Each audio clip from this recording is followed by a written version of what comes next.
Good afternoon, good evening, and good day. Bear with me while I figure out my audio. The the sound is coming out of the computer instead of the headphones, and I don't even know if that means that you can hear it. So let's see. We are streaming now on the 28th. That says June. That says May. Let's get into the control panel and see what's going on. Let's open up the chat. Make sure that you guys can chat with me. So I don't know if I said it yet or not. Good afternoon, good evening, and good day. Good morning to those of you on the West Coast. And we're also showing a overloaded CPU. It shows on the stream. Ugh, CPU. Okay, so the audio is making it to you, but it's still coming out the wrong side. Let's see. Default is that. So maybe I need to come here and just click on sound and ask it why it's not using the speakers. All right, let's do a reaction just so I can hear it without having to.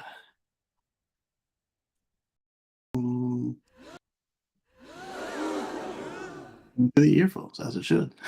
All right, now let's load up our notes and load up some articles, and we'll get started. All right, so I sent the invite to the co-hosts that have the messaging app.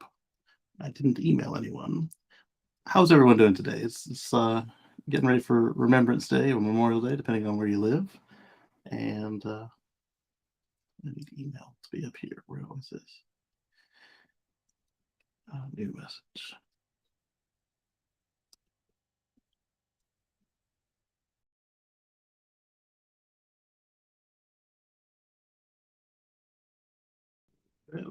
May, 28 May. There's the link. All right. It feels so weird because I don't have any articles open yet. Let's open up a new window and put some articles in there. There we go. Now it's a little more balanced. It's a little too wide as well. It's overlapping you guys' comments area. Zachary says hi. Good to see you, Zachary. So we know the chat is working. Let me just click in a couple articles real quick, and then I will start. The first one isn't even an article. It's something that happened.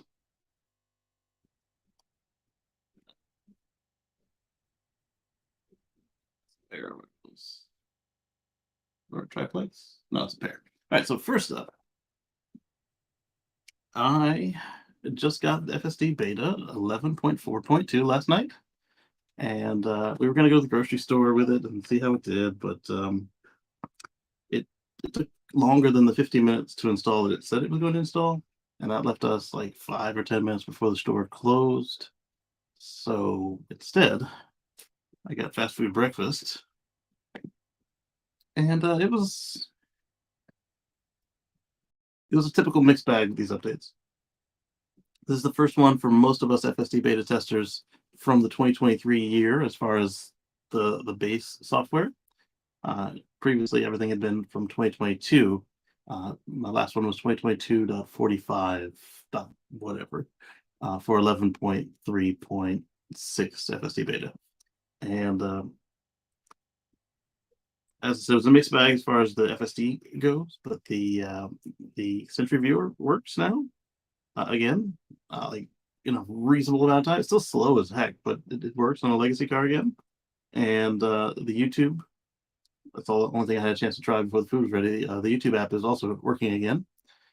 Bennett says also in a hurry not to test, not in a hurry to test. It'll be cool. Yeah, it's smoother as always. Every time it gets smoother. And Omar says Kacey and friends. Omar, jump on the stream, man. And Bennett says, hope ultrasonic sensors never get turned off. Well, they told us the radar was turned off, but Green the Only says that's not exactly true.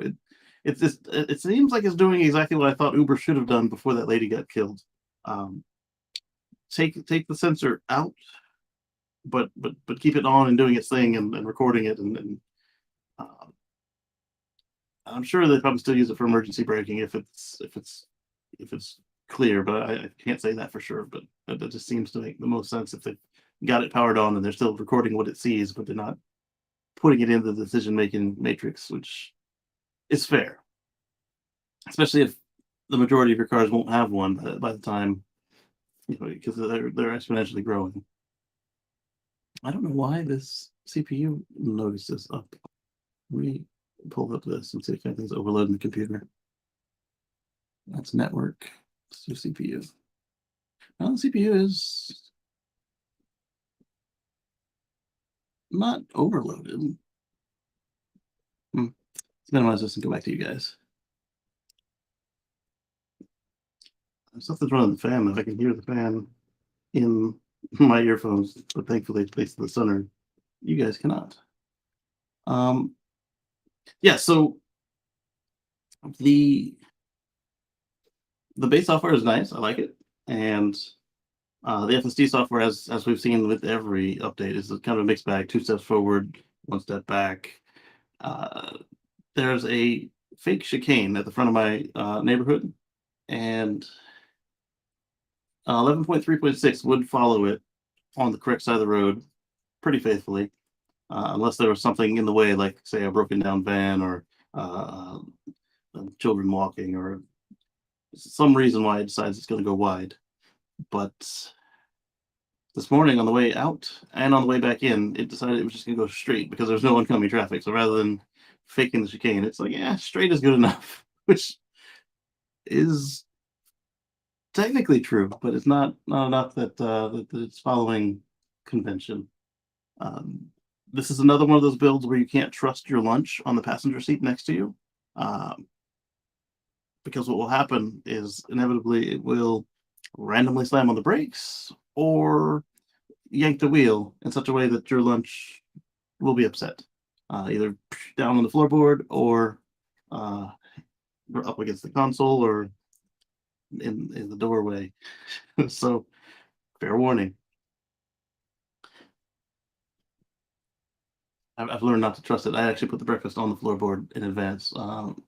When I drive, I drive smooth enough that unless somebody does something stupid and forces me to slam on the brakes, any food except for like an open top, overfull drink will be fine, even with my lunches.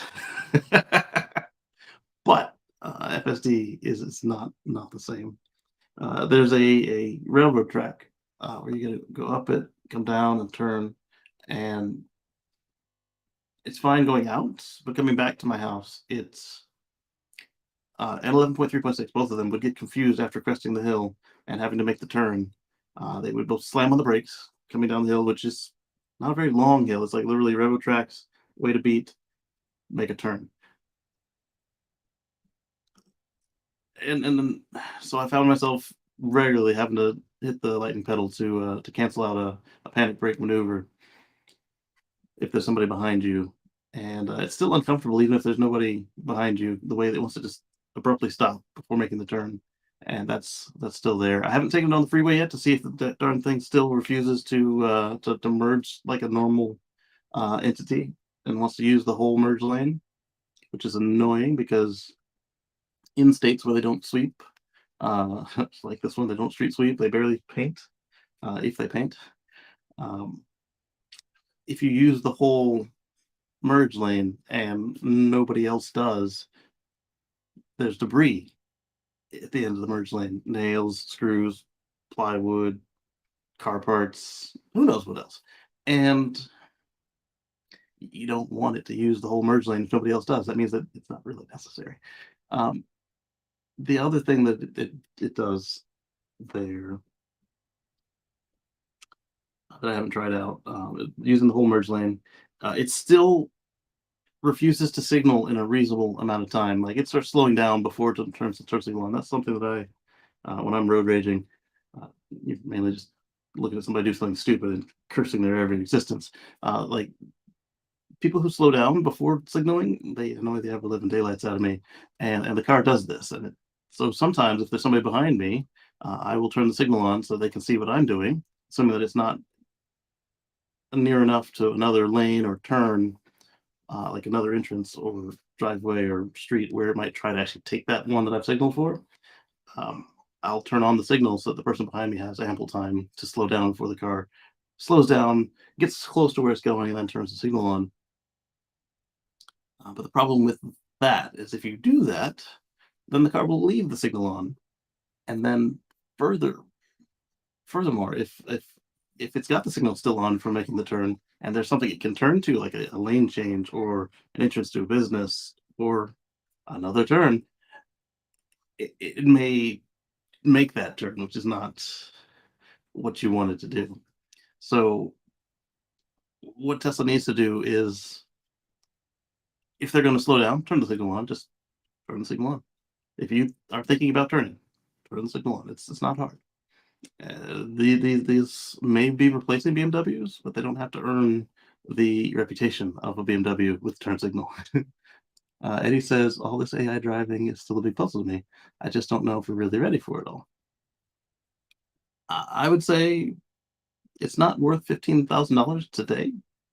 Uh, it hasn't progressed that far. It's getting much better, but hello, baby. You want to say hi? Hello, Moto. Yeah. Do you want to hear the show? You want your headphones?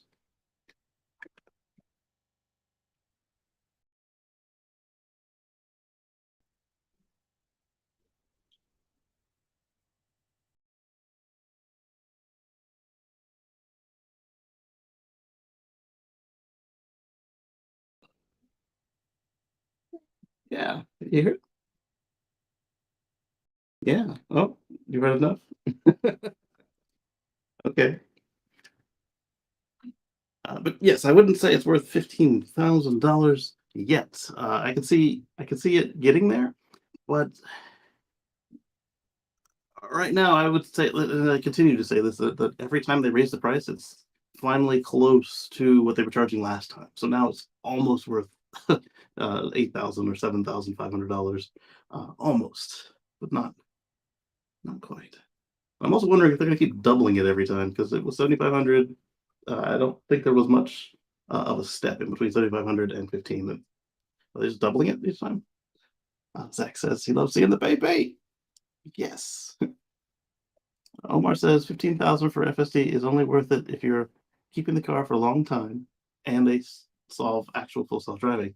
Yes, or if Elon's finally right and this is the year and next year it's going to be $40,000 or some garbage like that, then yeah, 15 is a great deal if it's really that close. But remember, it's been coming next year since 2016, so that's quite a gamble to take. That's even more of a gamble than what you make with your insurance company about whether or not something is going to peril you. Bennett says got it at 12, but the Model Y performance was also quite high then. Yes, absolutely. So if history shows anything, I'll probably be with this version for anywhere from 1 month to up to 4 months. if if it's deemed that there's nothing wrong with it, if there's a major issue, then I'll get a quick turnaround update. Or if the next ones that come behind it are deemed to be acceptable quality, then they'll go out to the whole fleet, and then I'll be able to test them for you guys. But looks like we'll have some time to figure out what's going on with it. I'm just glad that they finally got us on a modern version of the code because it was getting a little lame that the car would uh, every now and then, like about once or twice a week, it would just restart while driving, and especially if you were just starting off. And like I said, some of the features that you expect to work weren't working, like being able to view the dash cam viewer. And it's nice to be able to watch videos at a supercharger stop, but they were non-functioning. And they appear to be back. At least YouTube is. I didn't have time to try anything else. And I didn't notice any new menus or settings, but the parked car screen looked crisper and looked better. I don't know. I can't quantify it. Maybe they manipulated some pixels, but it just was looking clean, and I appreciated that. Maybe it was a different angle. I don't even remember. Like a different angle for the avatar for the car. Oh yeah. Then what? All right. So let's get to the news. First up was one that I really enjoyed, and Timothy says greetings. Greetings. Greetings. Yes. Hello, Timothy. All right. Is this the first article or is this the second article? I don't even know. It's not. All right, let's get the first article out of the way because it's not the one I thought I was going to talk about. So, nuclear fusion company Helion has signed a power purchase agreement with Microsoft. Exactly. Uh, I don't know what to think of this because I thought that we had just barely managed to demo fusion, and it technically had more energy output than input, um, but even though it was technically true, you had to consider all the stuff we had to do to get it to the point where it could run the functions. And everything reported at the time made it seem like this was just the first step. So, kind of a little weird to sign a power purchase agreement before the thing has been proven that they can commercialize it yet, when they could just barely experiment with it. But maybe that's a way to get yourself in at rock bottom prices before it is a thing. So the agreement forms as part of Microsoft's plan to become carbon negative by 2030. And let's see how they rationalize this. Because this is one of the ones I didn't read. I read a lot of them, but not all of them, as usual. Let's see. They signed a power purchase agreement with Microsoft to supply electricity generated from its first fusion plant. The plant is expected to come online by 2028. Really? That is super close for something that was just barely proven. You went down? Okay. Hi, baby. Ah,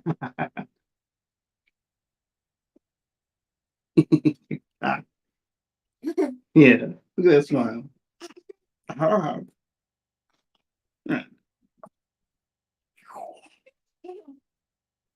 She waves bye bye, but she's shorter than the camera.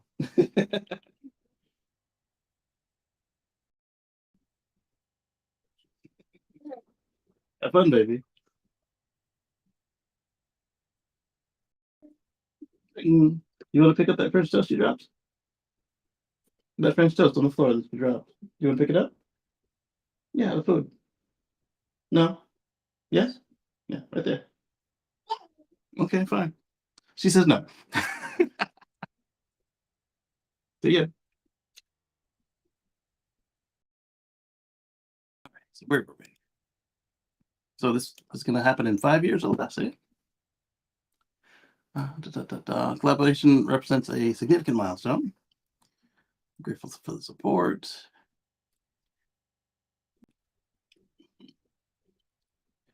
All right, so I haven't heard any further news beyond when they did the test and they said, "Hey, we put in this much energy and got out this much energy," and then everybody else was like, "Tut tut tut! Don't forget about you had to refrigerate and you had to do this and you had to pre-microwave that." And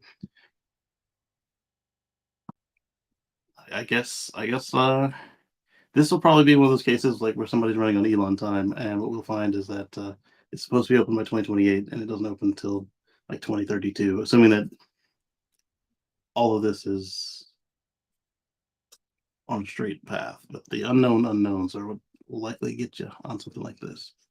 Moving on to the fun stuff. All right, well, we're getting closer to the fun stuff. This isn't quite yet the fun stuff.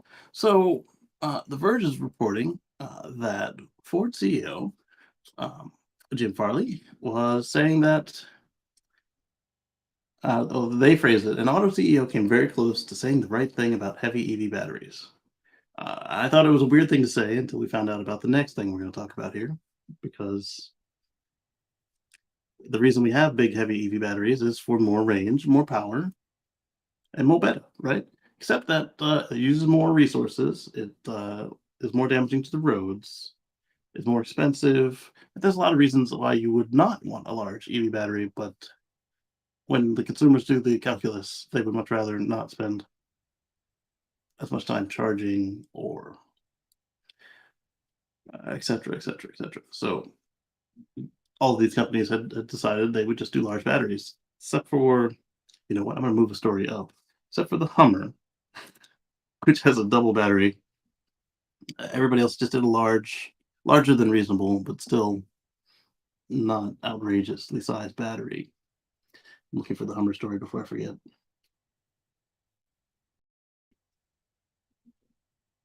There we go. So we'll talk about the Hummer story after the next story. And so higher ranges will need necessitate bigger batteries, he said, noting that the batteries are huge, and they are. They are. And then The Verge says U.S. automakers are relying on supersized batteries to power their equally supersized EVs, namely all the electric trucks that will soon flood the market. Car companies perhaps rightfully assumed that the best way to sell America's truck-loving population on plug-in hybrid or plug-in power is to purchase a bunch of pickups or electrify a bunch of pickups. And the big trucks need big batteries to justify big range to address anxiety any truck buyers may have about switching to electric. All of this is true. And this person seems to be more of a hair splitter kind of person, where they went to the extreme on hey, we should go smaller batteries, shorter range, etc., which is true, but you have to have some give and take with American consumerism. Otherwise, they'll just stick to gas. Let's see what Bennett says here. Bennett says we could use more small vehicle options. Saw a video for something that's a Suzuki X90 size for 11K. Bring that here. Exactly. Like if we could get, I keep going to the Ford Maverick because it's the right size truck for most people. If we get something like that, it would need less battery. It would need less motors. Need less steel, interior, exterior, paint. This arms race we're on of getting the cars and trucks bigger and bigger and bigger to the point where Ford and Chevrolet stopped making cars. They only make SUVs, except for the Mustang and the Corvette and Camaro.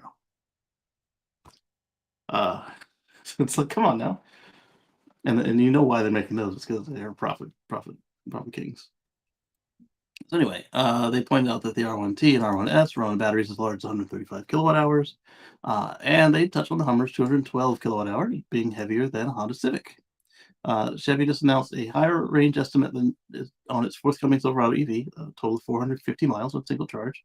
We touched on that last week, that they were talking over 400, and they said we're gonna do 450, which is cool.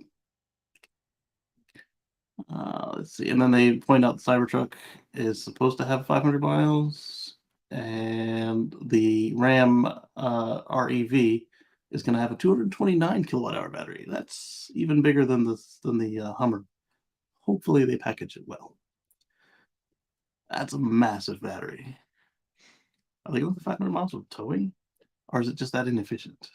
I didn't realize it was so large. I knew it was going to have high miles, but I didn't realize that the battery was so large. Okay, so that's ridiculously sized, but the rest of them tend to get a little bit more normal sized, except for the semi trucks, because you got a trade off there. You got to make sure that the drivers are running, and you can maybe on later on if we go fully autonomous with the whole chain on that, then you can shrink them down. It doesn't matter if they're charging; they can switch off, or the cargo trailer can drive itself, or something like that.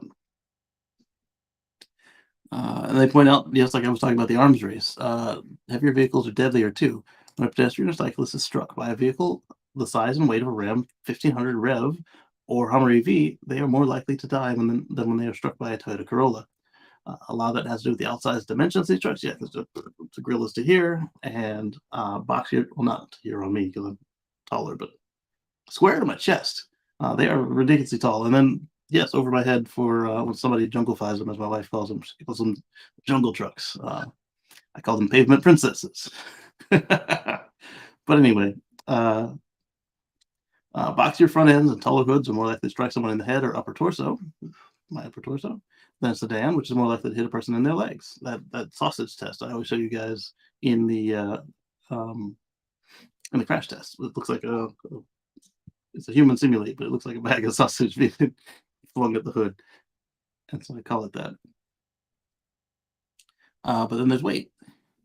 Yeah, exactly. Not being able to see past the hood. The demonstration I love for them to give is they put a kid standing right in front of the truck, and then some more kids further out until you can actually see one, and then they show you the view from the driver's seat, and you can only see that last kid like feet out. And there were really like 6 to 12 kids, not when they're like standing close to close, but like it was just showing just different distances out. So like 6 to 12 different kids fit comfortably in the blind spot, and that's ridiculous. I don't know. We can do all that power and range and workflow and everything with a shorter, smaller vehicle.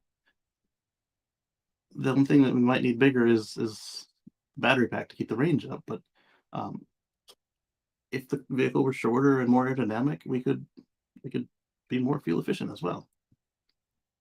I mean, look at a 3500 truck today versus a 3500 truck 40 years ago. It was much smaller, and it was still a 4500 truck. 3500, whatever size truck we were just talking about. It was still the same capacity truck. We need to reevaluate this. And then all of the SUVs, they're just like, look how big they are versus how little they can carry, how cramped they are inside, especially the crossovers. So I'm with the author on some of this, and just maybe not as extreme a conclusion as they draw. Let's see. Also, Ford is guilty of contributing to the escalation in EV battery arms race with the F-150 Lightning extended range version with its 1,800-pound, 131 kilowatt-hour battery, about the size of a Volkswagen Beetle. That's enormous. It's large, but enormous, really. We were just talking about a 212 kilowatt-hour battery in the Hummer that weighs more than a Honda Civic, modern Honda Civic, and then they had mentioned, taught me about the Ram Rev with a 235 kilowatt hour battery pack. That's wow. I've got 21 kilowatt hours down my garage, and they weigh about 600 pounds with their shells and wheels and handles and inverters and all that. But scale that up. And they are also lithium iron phosphate too, but still. All right, so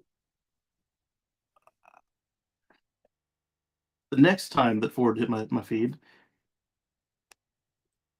Mr. Farley made the same statement again about how the batteries are too large. But at that point, he'd already said something else that was really cool to me. And let's just jump into it. Ford is going next. They're going to the North American Charging Standard, aka TSLA2, which is what used to be called the modern Tesla plug, which is basically the plug on everything after the Roadster 1.0. So in 2025, physically on the vehicles, they will have replaced their CCS ports with NACS ports. So they will be able to natively use Tesla destination chargers and Tesla superchargers. And they'll be able to do it with the Ford Pass app.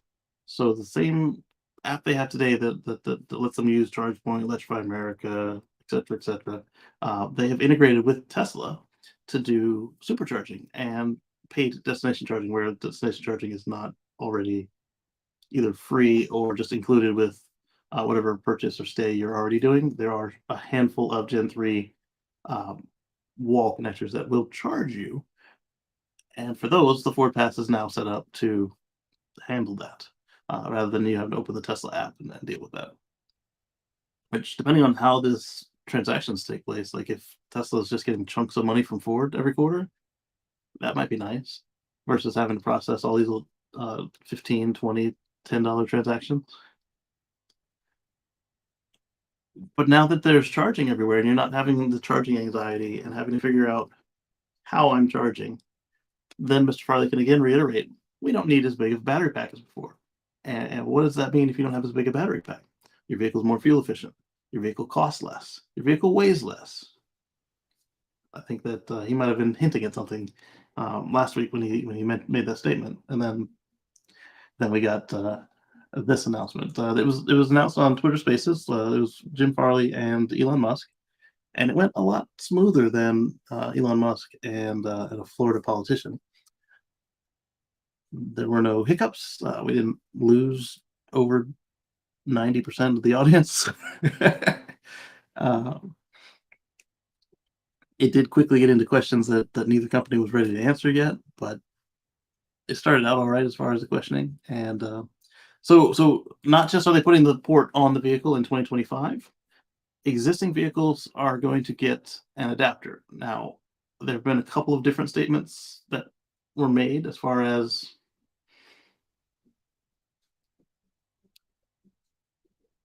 how the adapter process is going to work. Tesla is going to supply them to Ford, and there were some statements made where it sounded like you'll be able to option to purchase one. Others made it sound like Tesla was going to make one for every existing Ford EV today that can CCS charge. So the Lightnings, Mustangs, and Transit EVs. And then there was another point where they made it sound like the customers could request one and get it for.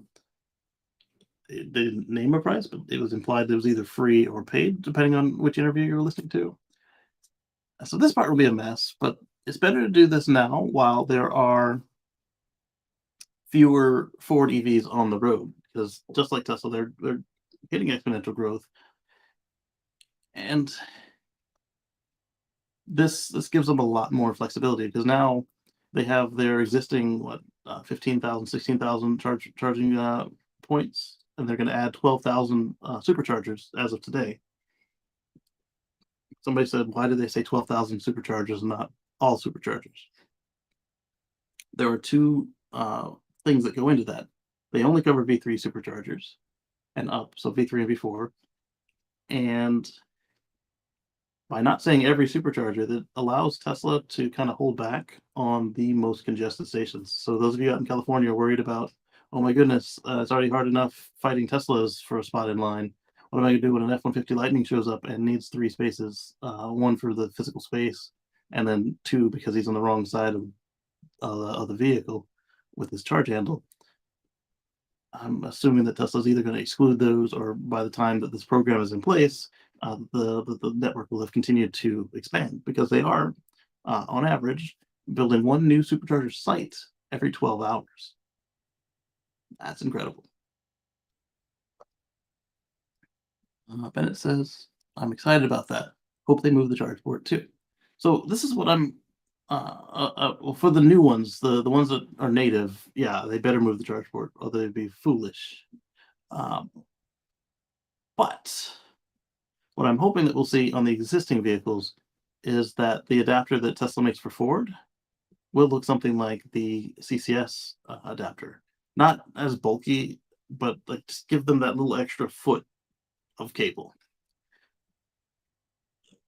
Because that's really all you need in most well-designed layouts. I haven't seen any of the Magic Dock setups where you needed more than about a foot of extra cable. So I think that'll do the trick. And Farley also admitted that that the CCS 1 and 2 were kind of a committee process, and he didn't really enjoy them compared to the Tesla adapter or the Tesla plug, the NACS, which is what Aptera also told us. So maybe the reason they were all behind before was just like one of those solidarity things where somebody screwed up but nobody says anything. But now they're out, and my next question is, how quickly do we see the next one, and who is the next one? Is it going to be one of the German companies? If it is, it probably won't be a VW company, and it probably won't be GM because GM just committed a couple $1 million to a CCS network rollout. And then somebody pointed this out to me, that the money in the IRA for the charging stations specifies CCS. So does that get amended when almost everybody in the country is using CCS? And does somebody stick out forever, well after it's too long, like Nissan did with CHAdeMO before Nissan went CCS in the States?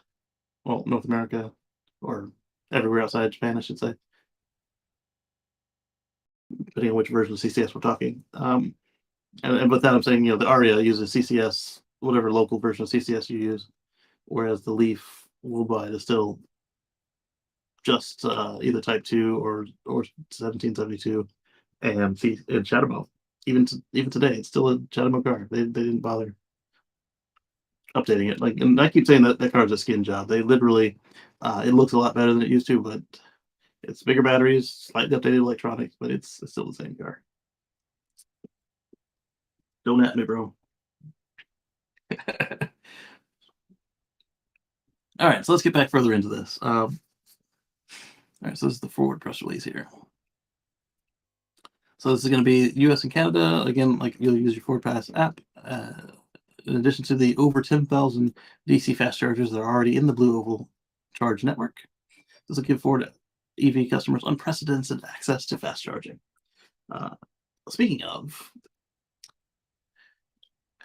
Bennett says, that was a different thought. Bennett says was different than speaking of.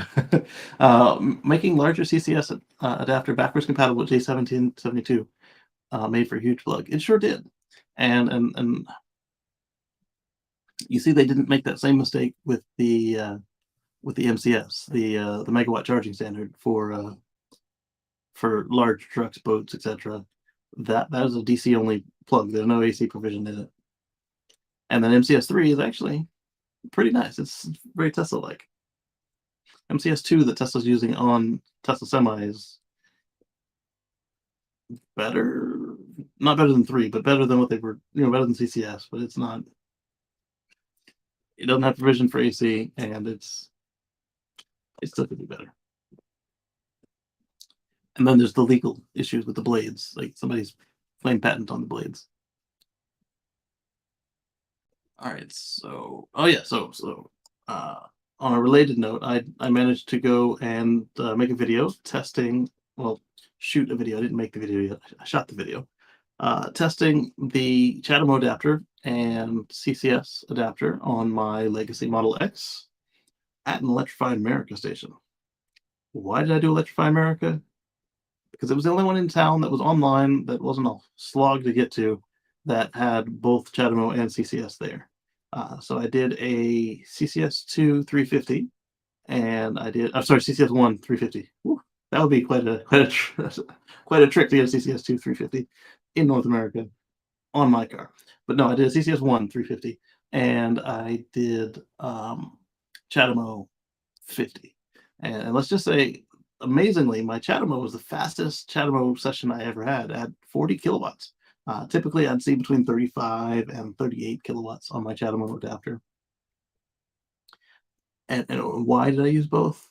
Because several people had opined that on legacy cars, changing the charge control board, the adapter retrofit that you have to do, removed the ability for the car to speak the language it needs to speak for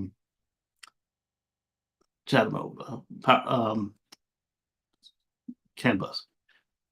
But it doesn't really make sense, because on old superchargers, V2 and V1, the car still speaks CAN bus. Even on V3, it speaks CAN bus if it can. V3 only speaks Powerline over the Magic Talk and CCS cars. You also get on charging stations that aren't superchargers that have installed the NACs and haven't done it by hacking up a CHAdeMO adapter, they speak Powerline as well. So I guess we could have thought that through a little bit better, or maybe they were assuming that all the superchargers for the retrofitted cars would just use Powerline, which I don't know why they would do that. Because if they did that, then they would say, "Oh, you can't use V2 superchargers anymore," and they didn't do that. They also didn't. The tech I asked, I said, "Hey, not the tech, sorry, the service writer I asked. I said, will this still work?" And he said, "I don't know, maybe, but probably not." And but there were no warnings that came with the service. There was a bill, and no warnings that said, "Hey, you can't use your CHAdeMO. Oh, you can't use V2." But hey, whatever. I made the video. It worked. I used the CCS adapter, made sure that that was functioning, because with Tesla service you get a 1-year warranty, and even though I don't intend to ever pay for charging anytime soon, shoot, I've still got $10 left on my ChargePoint account. Um, I wanted to make sure that it worked before it was too late, and that would be on me to pay for them to fix whatever didn't work the first time. I would still get rid of the CHAdeMO adapter. It's heavy and it's big. And every place that I've ever been with the CHAdeMO has had CCS. So since my car does both now, why keep both? Especially since my CHAdeMO adapter said 250 kilowatt rated on it, and the fastest I've seen my car charge is in the 180s.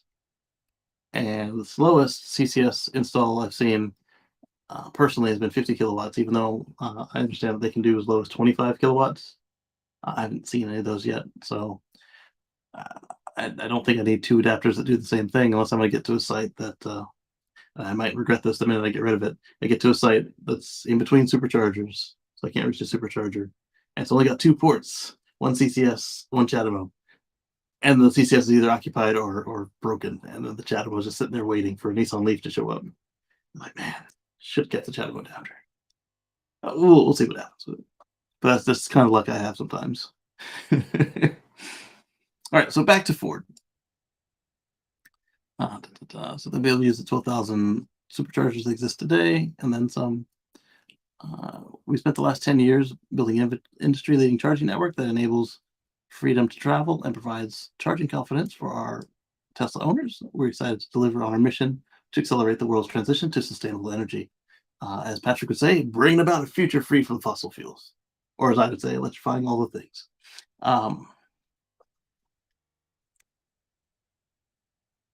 Somebody else has suggested that perhaps something else that helped push this deal forward is Ford has a Charge Angels program. And what they do is they run the country and they test the chargers. And if a charger fails a certain amount of times, very similar to the Tesla third party chargers on the map, where if it fails a certain amount of times, Tesla removes it from the map. And Ford is a little more diplomatic about theirs. They test a bunch of chargers, and if they work, they put them in their app, and they put them on the car's map. If they don't work, they come out. But from what I understand, the Charge Angels will also contact the station operator and say, "Hey, you got this, and this wrong. Rectify them, and you can get back in after we test it." Tesla just removes you from the map. You can get back in by not failing, but it's a lot harder to get back in than it is to stay in. Let's see. So they said Tesla has led the industry in creating a large and reliable and efficient charging system. We're pleased to be able to join forces in a way that benefits customers and overall EV adoption, says their chief customer officer for the Ford Model E. And again, Model E is their electric division, essentially. I still contend they're going to take all their dirty assets and then chuck them with Ford Blue, including their dealership contracts. They haven't said this, but that's my speculation. The Tesla Supercharger network has excellent reliability, and the NACS plug is smaller and lighter. Overall, this provides a superior experience for customers. Then I saw a Monroe explainer on this where they were showing all the different parts you need to support a CCS plug and J1772 versus supporting the NACS plug. What they showed us was like a solid bend of aluminum that just kind of clipped in where it had to go versus a bunch of big heavy orange cables. And they made it, they compared it, it was akin to a gas filler neck. So simple and cheap compared to the solution that everybody else has to use with CCS. I thought that was another way to explain how it was better, including the fact that the moving part, as far as like, there's only one moving part on these things. It's the latch and the button. On CCS, it's the same as it, or not the same, but it's very similar to as it is on J1772. It's a little tab on the end that can break very easily. And because it's DC charging, the latch is required. And without it, you're either not going to have a very good session or you're not going to have a session at all. AC charging the latch is optional. And the reason is arcing. On that amount of DC energy, you have arcing if you try to pull it. It's not safe. And on AC, I don't know why it's not necessarily an AC anymore. Probably less arcing. But on the next cable, there's no latch. There's a divot in the bottom of the connector where the car's latch bites into it, and they pointed out the car's latch will have less cycles than the latch end station would. So that right there is another savings. And plus, if somebody's latch breaks, you're only down one car instead of one station serving hundreds of cars. And then, as Bennett said, it's smaller, it's cheaper, easier to handle. And then, as everybody who's mentioned so far that brought it up, that the Tesla cables are just easier to handle. I wasn't paying attention to the CCS cable when I was making the video. It was thicker, but I wasn't paying any attention to it. The one I paid attention to was the CHAdeMO cable. That one was even larger than any I'd experienced to date using CHAdeMO. It was fairly flexible, but it was big, it was heavy, and the Tesla CHAdeMO adapter is like it's a two-handed affair. I don't know how I ever film it, but I don't have my wife to hold the camera for me. I can't wait to see how I did on the footage this time around. It wasn't pleasant. I propped the camera somewhere. Somebody had to do a cut. Anyway, so you got one hand here, you got one hand here, and it's this big. The CHAdeMO is bigger than this, and then it's got the on the other end of the CHAdeMO adapter. You've got the big old honking CHAdeMO handle. You got the receiver, and on the other end of that, you've got a Gen 2 Tesla a Gen 2 Tesla supercharger handle just dangling down there with another foot of stiff cable. Because remember, the supercharger V2 cables used to be much less pleasant than what we've got with the V3 cables. But even those are nicer than the CCS or CHAdeMO, liquid cooled or non. Yes, exactly, Bennett. CCS cables make me feel like I'm fueling a jet. I did notice that it was bigger like that, and I think I was just so preoccupied with trying not to drop the camera. It was raining, trying not to drop the camera or the adapters or give you guys any weird visuals. And I knew it was heavier because I'd already manipulated a couple of them. But if I leave it in, you'll be able to hear in the video where I put too much force on the CCS handle and I bopped it. I bopped it against the holster because I was pulling too hard. You know what? That makes sense though. Because the first one I used at that station was a 350, and then the second one I was on was a 150. So maybe the handle is beefier on the 350 than the 150, and I'd already miscalibrated in my head, perhaps. Anyway, this is good move for everybody. I want to see who is next besides Aptera and Ford. It would be best if it's GM, but I can't see that happening. And I don't see it being anybody involved in Electrify America. So that's going to be the Porsche VW companies. So Audi, Porsche, Volkswagen. I could see it being Mercedes. Unless they're the ones behind the AstroTurfing campaign at Giga Berlin. Or if they were one of the main signatories to CCS2. So maybe it won't be a German. You know who would be best for it would be Stellantis, because Stellantis has on the state side they have nothing. They don't have any EVs on the road. They've got the long gone Fiat 500e. They've got the incoming Fiat 500e, and then they've got all these Ram trucks that need megawatt charging basically to do the 200 kilowatt batteries. So who can do megawatt charging today? Only Tesla. I mean, yeah, you've got 1,000 volts and 350 kilowatts, but the Tesla plug can do 1,000 volts, and it's been tested at a megawatt. The most that we've seen CCS publicly tested at was 750. An extra 250 will make a difference in one of the mega batteries. And Ben, you're right. Toyota would be huge. Why not, why not make a splash for Toyota? They come in, they say, "Hey, we're finally getting serious about EVs." Our new CEO, even though he was the hybrid guy or the racing guy or whatever, where he was not, they mentioned him and nobody thought that, oh yeah, they're going to get really serious about EVs now. Um, he said he's going to get serious about EVs.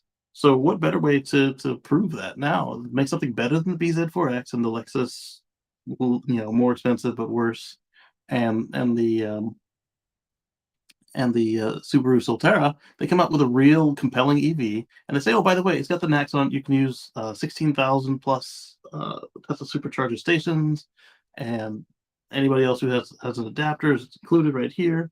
You're good to go. Hey, it's the Toyota way. It's reliable. It's not too expensive. You know us. Jump on board." That would make a splash. And let's see. You also say that Stellantis would be good. That's right. They need that network. Yeah, because right now Stellantis. Do you want to put your customers out there with that current stigma? Like, I was talking to my uncle, and he was considering an EV, and he decided he was going to fix the car he's got. And the tease match, yes. They were considering an EV for their next car, and instead they decided to fix what they had because of the cars they liked. The Mercedes was ridiculously expensive, as was the Lucid, and everything else that they could have considered, they were looking at how reliable was the charge. He told me, he said, literally, if I want to make a road trip, I can only trust the superchargers. And as business owners, as folks who have limited vacation time, that's not the best use of their vacation if they start their trip and then they get stuck somewhere. And I understand that all of my friends that rely on EA will tell me that, hey, I've done 3, 4, 5 trips cross country and it's been fine. But look at the video we watched talked about last week, where the Electrify America vice president, who's becoming CEO, even he had to have some stations rebooted from the phone, and I think that is showing more of the reality than just, yes, the fact that you could physically get it done. Yeah, you can get it done, but you shouldn't have to be jiggling plugs and calling customer support and rebooting stations. You should be able to just plug it in and go. And right now, one network has got the 99.9 whatever percent that it's Tesla. And the other networks, they may be close, but they're not nationwide. So you've got the other one that is nationwide is looking at 80% reliable, which 80% is not enough. It's not. All right, so that's enough of the Ford press release. Let's look and see what Electrek thought on their analysis of it. All right, so Fred tells us about it, and oh yeah, so they've got the Magic Dock now, but the beauty of what Ford is talking about is their customers won't need Magic Dock, and they won't be limited to Magic Dock stations.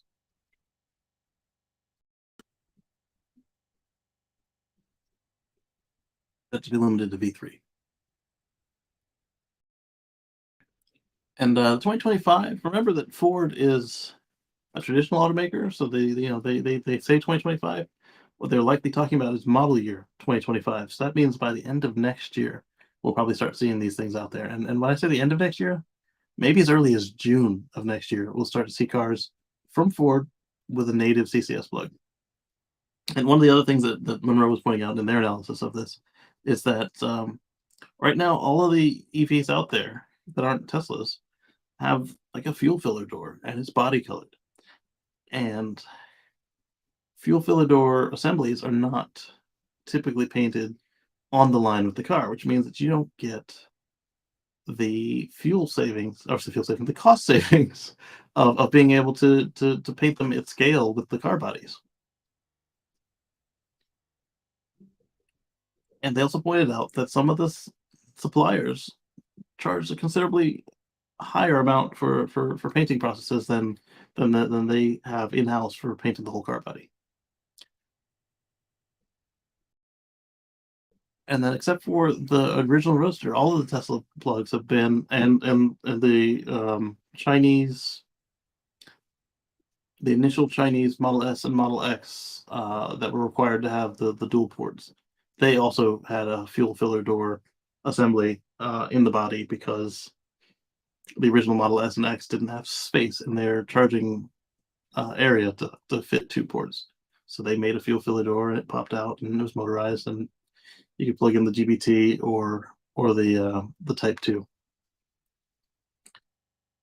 But by the time Model 3 came out, they fixed that. Aside from that one Chinese exception, every Tesla after the Roadster, original Roadsters had the charge handle, the charge port has been hidden behind a piece of bodywork. The original Cybertruck prototype did have the fuel filler door thing, but then they'd have to cut stainless steel. So even the newer Cybertruck prototypes, they have it in part of the wheel arch. It just kind of rotates out. But all the others have been in a reflector panel on the taillight assembly.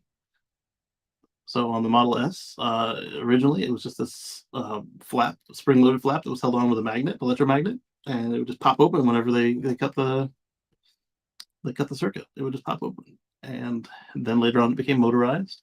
And then on the Model 3, they made room in it for a CCS2 port, but not just a CCS2 port. They also made room they could kind of cantilever. They have a diagonal, the GBT port and Type 2 port, so that the Chinese cars can use the Chinese DC charging or the European fast charging. So actually, I don't know if they can do the European fast charging. I know they can do Type 2. Let's go on a little adventure.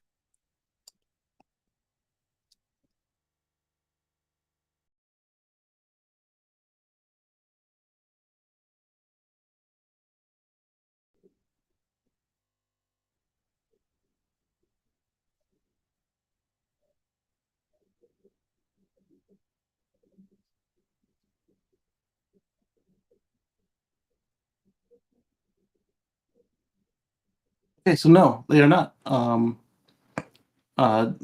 they're not CCS2 enabled because there's no room for that. Here is the Tesla owner's manual for China, and in English. You've got a Type 2 port, as I said, and then you've got the GBT port, which is kind of an adaptation of CHAdeMO. So they can't CCS charge. But anyway, the whole point of that was that in the reflector assembly, you've now got room for 2 charge ports. So you get the GBT and the Type 2. And elsewhere in the world, you've got CCS2, or with a lot of extra space around it, you've got the NAX port. And the point of that is that you're already doing all your reflectors the exact same way. So you're not going to have some red reflectors and some green reflectors. They'll all be the same. And for Tesla, they happen to all be the same worldwide. But if you, for some reason, needed an amber reflector instead, then you'd have a bunch of amber reflectors, but you wouldn't have a different reflector for a different color car, which means that you can then say, hey, I need 3 million reflector cover arms and reflector covers, please. And then you put the right charge ports underneath them versus, hey, I need 8,000 super red, $8,000 color option, special truck edition of the year charge ports. And then I need, oh, by the way, I need 25% spare parts for that for 10 years. Oh, and I need 9 blue signature editions plus the spare parts for those. That's gonna be an extra 1. And then I need 10,000 white ones for all the contractor specials. And then I need some silver ones. No, it's just all the same one. And because they're I mean, they are painted, but they're not painted in a custom fashion like you have to be to get them for the different color cars. So that's another cost savings right there. Because remember, Monroe is about cost efficiency, speed efficiency, and reliability, that sort of thing. And so they were pointing that out, and I thought that was another possible savings for them, because this is as complicated as it gets for Tesla with these things. Usually you get 1 port under there. It's either be CCS2 or NAX. I wonder if they got the little T logo on there. So that's the Type 2, so that's what you use at home. There's shaped like a T instead of a little circle button. Let's see. You can open it with voice commands. Ah. I wonder if they've got a juvenile command like we have here. If you're not inserted cable and support within a few minutes, the door closes. Yeah, it's the same as what we have here. Icy conditions. Do not try to force the charge port door open. They are expensive.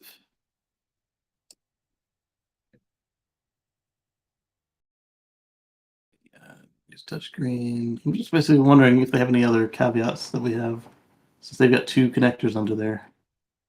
If you're using mobile connector, plug in the power outlet for plugging into the car. That's the same as here.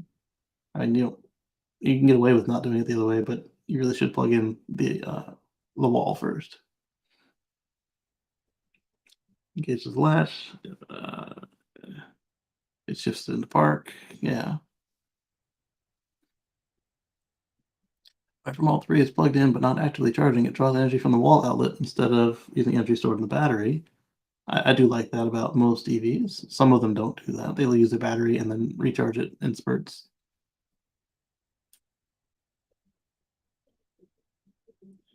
Connector end of the charge cable can damage the paint if you drop it onto Model 3, which is part of why they don't allow emergency release, just a small part.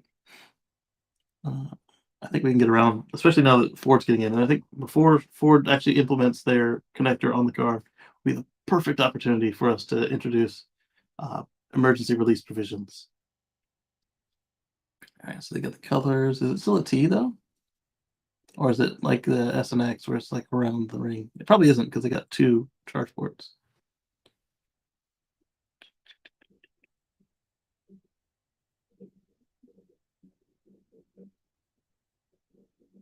Yeah, T logo.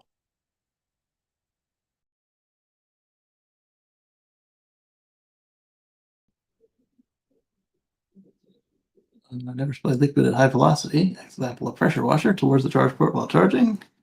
Yeah, because it's only rated IP54. It can't handle pressurized water. Let's see. And just like I pointed out how they're sorry for the fast scrolling right here. Just like I pointed out for the CCS2, they don't cover the pins on CCS2 while charging on level 2. They don't cover the whole port for the GPT when you're charging on level 2.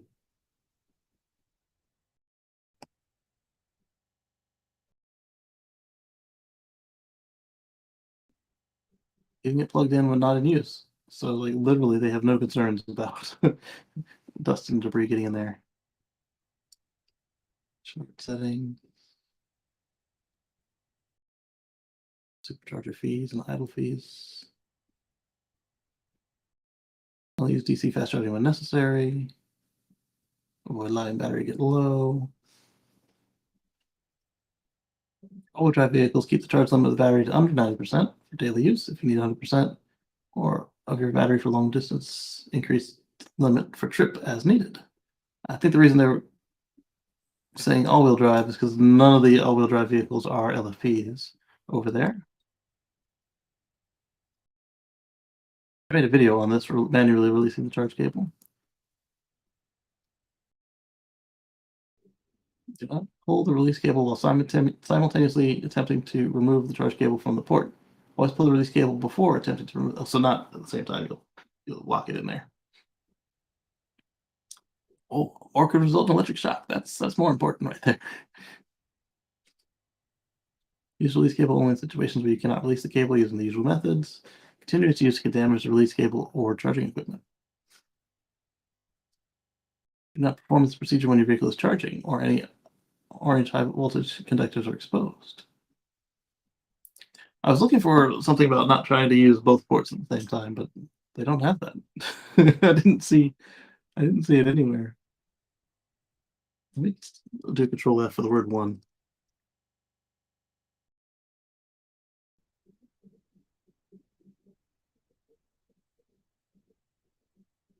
Yeah, nothing about the word one, except for one hand.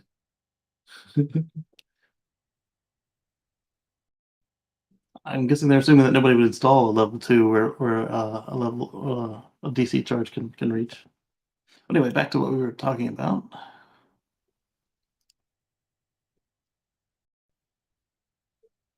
So Monroe had pointed out that that you don't have as much cost in the port either, or the cover of the port, and you don't have the little flippy bits for the CCS. Even if you have a whole extra port with the GBT, they don't bother put a flippy bit on that either. So Electric's take is it's definitely surprising and definitely the right move for Ford. It reminds me of an article I wrote way back in 2019 when Ford copied Tesla's design for a charging station, and I argued that it should copy the whole charging strategy instead. And instead, they just joined up. You guys might remember this little Lincoln and Ford superchargers that were level two. Let's see. Uh,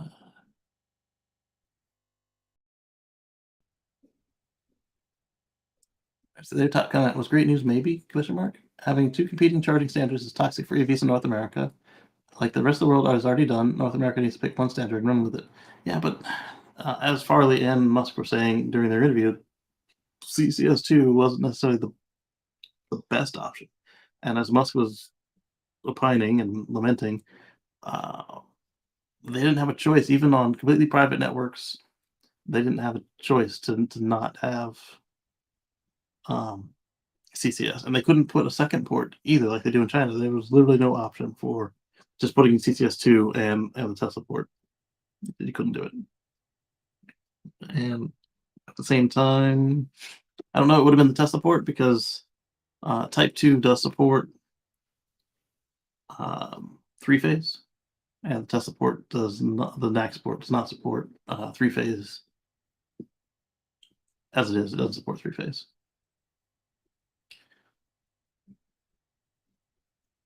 Which isn't a problem in North America, but in some European nations, it is an issue. Tesla has always had a major advantage over automakers by not relying on third-party networks.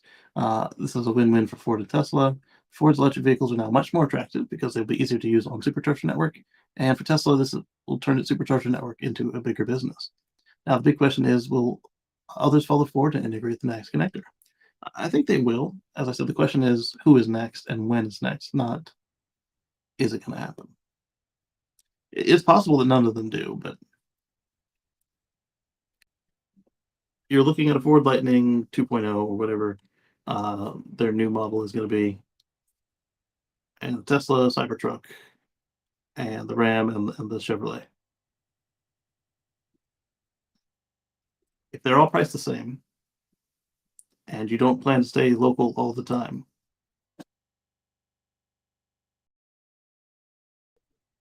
you've now got to look at supporting something that's not the supercharger network supporting you. And so if they all have comparable specs and you're fine with dealerships, you really only have two choices. You have the Ford and the Tesla. Otherwise, for the same price, you're making yourself I don't want to say mistake, but you're not giving yourself the same opportunity if you go to something that's limited for the same price. Now, if there was a discount, heck yeah, easier decision. Not saying easy, but easier. My take on it. All right, let's see what came next with that. Yeah, I promised you Hummer batteries. Hummer batteries. So I watched the teardown this article is talking about in Road Track, but I didn't actually read the article, so let's go through it. It was a nice long teardown. Monroe was saying what was a understandable logical decision about this, and all the mistakes they made about it. It was not the best choice. It was compromised all around, denied by committee. Let's see. EV appears to have picked up right where its gasoline drinking predecessor left off. With the latest take on the nameplate comes powered by a battery pack. The Hummer EV isn't exactly what you'd call an efficient machine. Yeah, I like to point out regularly, this is one of the few EVs that is less fuel efficient than my 2018 P100D Model X. That Model X was rated at like 89 mpge new, and the Hummer managed to do less than that.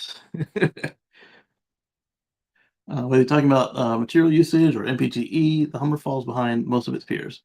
Thanks to the team over at Monroe and Associates, we now have a chance to see just how wasteful the packaging of the truck's gigantic battery pack truly is. Um, they pointed out like a lot of the like some of the decisions they use, like they put in extra thermal material just to use it as kind of like a glue for some of the components.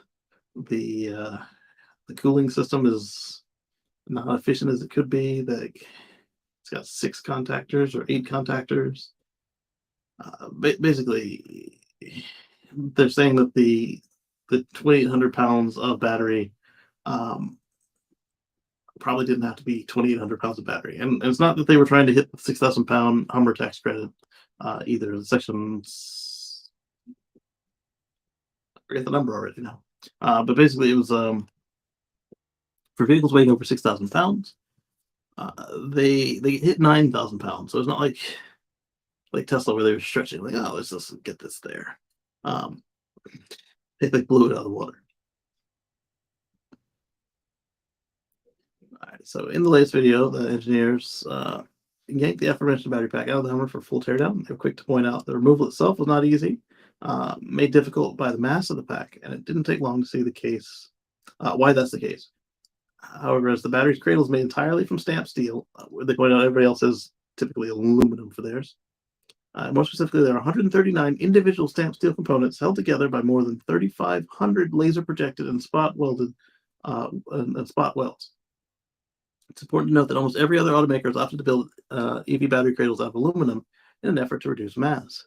And they pointed out that yes, this could be cheaper in forms of material, but now that you've got cheaper material in your pack, you've now put a lot of finishing work and rework and touching on the parts, and a lot of parts that both by hand and by robot to make this pack out of steel, when they could have just done like a lot less of it with aluminum. You can do extrusions and stuff like that. And they pointed out how large the Ultium cells are, which are impressively large, but they didn't necessarily say that was a good thing. The areas within the pack itself where packaging appears to be a difficulty, particularly where the power distribution unit is concerned. Monroe also highlights the fact that GM is spending much more on individual items like cell separators than other competitors in the EV space. When weighed with labor-intensive cradle design, the likelihood of GM losing money on these packs is quite high. The engineers ultimately determined that GM will have to address the design concerns of the Ultium pack if they wish to protect profitability. Yeah, it was pretty damning. And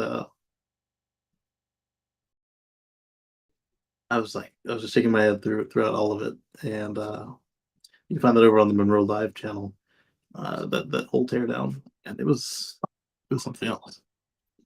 All right, let's see what articles we have next. Got some of them. Yeah. So we talked about Ford and GM in my upcoming video that I've got to edit. Here's a fun one. This one seemed more of an issue than it did at first, until I saw that it was a software recall. Just looking up a bunch of articles while I got them here.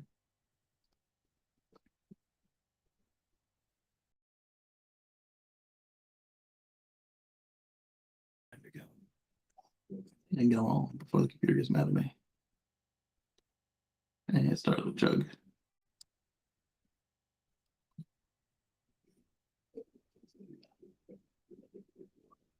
Got them all. Now to wait for it to load. Oh, no, I missed one. There, got them all.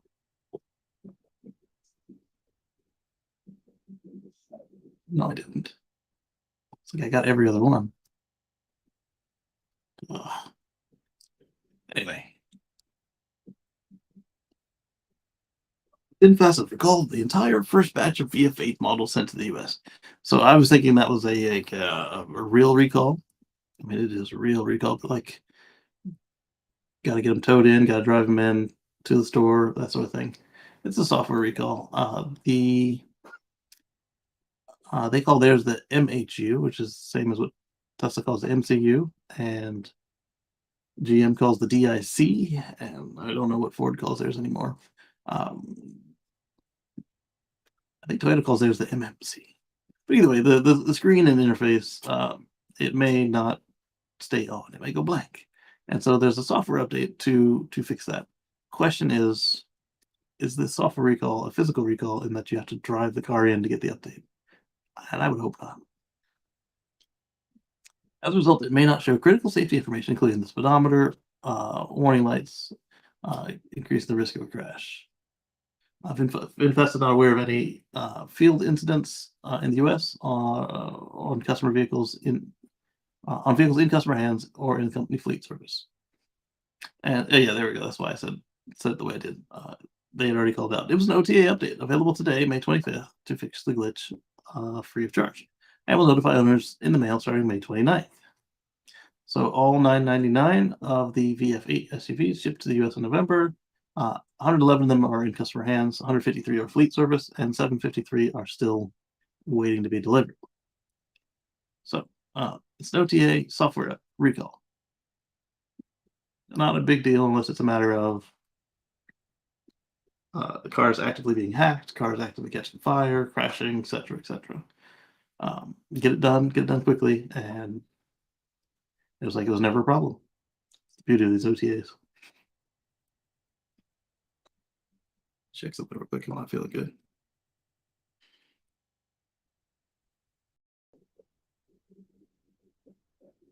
I'm fine. Just recovered from breakfast. Next. So there was a big rigmarole about Neuralink getting sued and killing monkeys and a number of other things. And Elon, in the midst of all this, didn't acknowledge any of it and said, hey, we're going to be doing human trials within 6 months. People thought that he was either being P.T. Barnum or that it was the usual case of him being super optimistic and not understanding how clocks and calendars and time work. But here we have this announcement from Neuralink. It says, we're excited to share that we have reached the FDA's approval to launch our first in-human clinical study. This is the result of incredible work by the Neuralink team in close collaboration with the FDA and represents an important first step that will one day allow our technology to help many people. Recruitment is not yet open for our clinical trial, and we'll announce more information on this soon.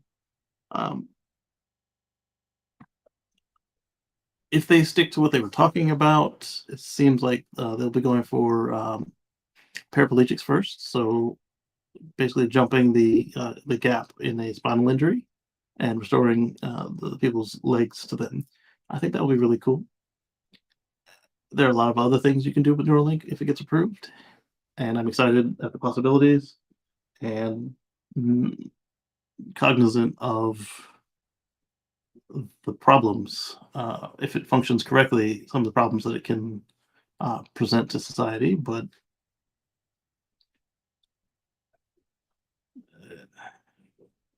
I want to give them a chance and see what happens versus assuming that they're going for mind control robots.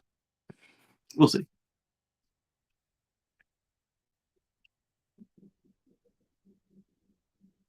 This is great news. Hopefully, even the mainstream media will put aside their I hate Elon bias and report accurately on the ongoing progress and benefits this technology brings to patients. He's earned some of that ire, but not all of it.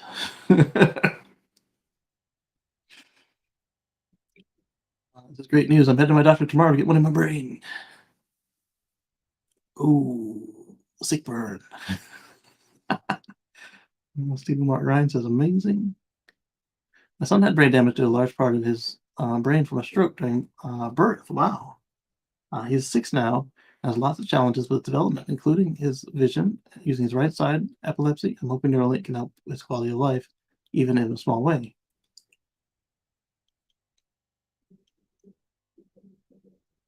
I think at this stage, the main target is spinal injuries, yes. but I'm sure there are things Neuralink could help with people like my son, even if it's tracking data from his brain to assist us with his development. That's one of those areas I was talking about where we need to be cognizant. I imagine there's not going to be approved for children anytime soon, if ever. But there are benefits available to if this thing works uh, to some children like this person here. I'm not a doctor, so we'll leave that to the medical community to decide, and pediatricians and such. But let's get this thing tested, and hopefully it will either save some lives or restore the quality of life to others. And Elon seems to think this will be what keeps AI from running roughshod over us, but time will tell. Even if it's in our brain, they'll still know we're the meat bags and it's the silicon. All right. Next up, let me see how bad this skippage was. Oh, the skippage wasn't that bad.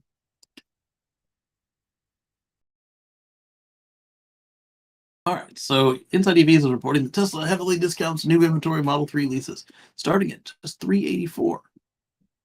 $384 a month. So this is kind of on the heels of the price drops, and we were talking about in inventory last week. They also carried on to the leases. Tesla leases don't always reflect what's going on with all the rest of the stuff. Like as far as like they do run lease specials, but they don't run them the same way that everybody else runs lease specials. So the fact that they're doing one is exciting. Something about the way it's the seats. I was gonna say that something about that mirror looks funny with it's a black seat.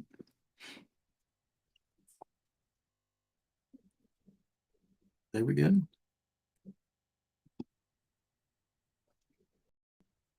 Oh no, it is my sugar is dropping like a rock. I'll need a snack before we finish.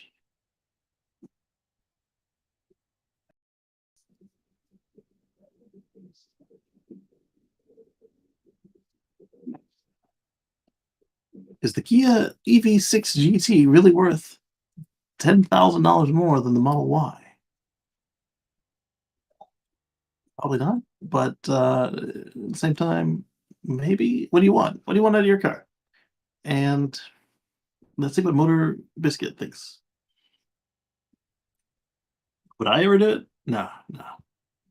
Especially not a Model Y performance versus the EV6 GT. I might pay the same, maybe. Probably not. But I wouldn't pay more for a Kia than a Tesla at this point in time.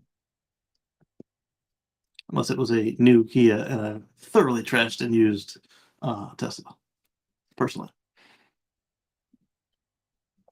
With rave reviews from automotive media outlets, there's no doubt this Kia EV is one of the most impressive vehicles ever produced by the South Korean company. The EV6 is a true winner. I saw two of those on the CCS video. One Ioniq 5, a Bolt, a Taycan, and an ID4. And I had to wait. I had to wait in line 20 minutes. So folks complaining about waiting at superchargers. Again, remember, I've only waited twice at superchargers so far in however many years from 2012. Almost 10 years driving Teslas. I've waited once when coming back from evacuating from Hurricane Florence, and once in Elizabeth, New Jersey, and my wait was much shorter than it should have been because I cut the line. And then that's not counting any time I had to wait while towing a trailer because of poor design and layout. That would be another 20 minutes or so, 20 to 30 minutes. But I had to wait 20 minutes for the first plug to start the video. I had to wait again for the chat mode to open up. The guy was like super apologetic. He's like, "Oh, I'm sorry, I didn't realize there was only one of these and you needed it." And I was like, "I'm just making a video, no big deal." What's up, Omar? What's Been a long up? time. Yes, it's been a while. How Yes. are Let me turn your volume up there. What was your question? I said, yes, it's been a while. How have you been? I've been all right. Just adventuring. Blocking multiple superchargers with U-Haul trailers because bad design on Tesla's part. They definitely need more pull-in spots, Pull in and pull through. especially with the Cybertruck coming. Yes. Yes. And now they've opened the superchargers up to Ford. Yes, so there's going to be a lot more Lightnings charging as well. Yes. And I think the Mach-E isn't barred from towing, isn't it? I'm not sure. I haven't seen any type of tow package or anything for them. Let me look this up real quick. What do you think about you have a Model Y? Would you ever pay 10,000 more for an EV6 GT than the Model Y of any stripe? 10,000 more for what? Kia EV6 For a Kiva? Well, no, GT. no, absolutely not. Oh wait, I didn't even get to the conclusion of what they thought. How does it compare? Which is better? In the writer's opinion, the GT6 is a much better buy than the Model Y. Oh, really? Of course. The EV6 costs more, but the EV6 is a fantastic, powerful, dynamically different electric vehicle. Tesla makes fantastic vehicles, no doubt about it. But over the years, they've become the new Toyota Camry. Yeah, we've told you this, the California Camry of the automotive industry. So would you pay 10,000 more for a Kia just so you can say I don't have a Tesla? Just to have something different. I'm sorry. I would I would. for a Porsche, but for a Lucid, for a Kia, I can't personally see it. I would not. Well, Tesla's slow first to of all, change design language. Tesla's never changed their design language. Talk about slow. to have the Tesla access to that uh, to the full Supercharger network. Tesla supercharging network. Yeah, I mean, you're only going to get that with Tesla or Ford at this, going forward.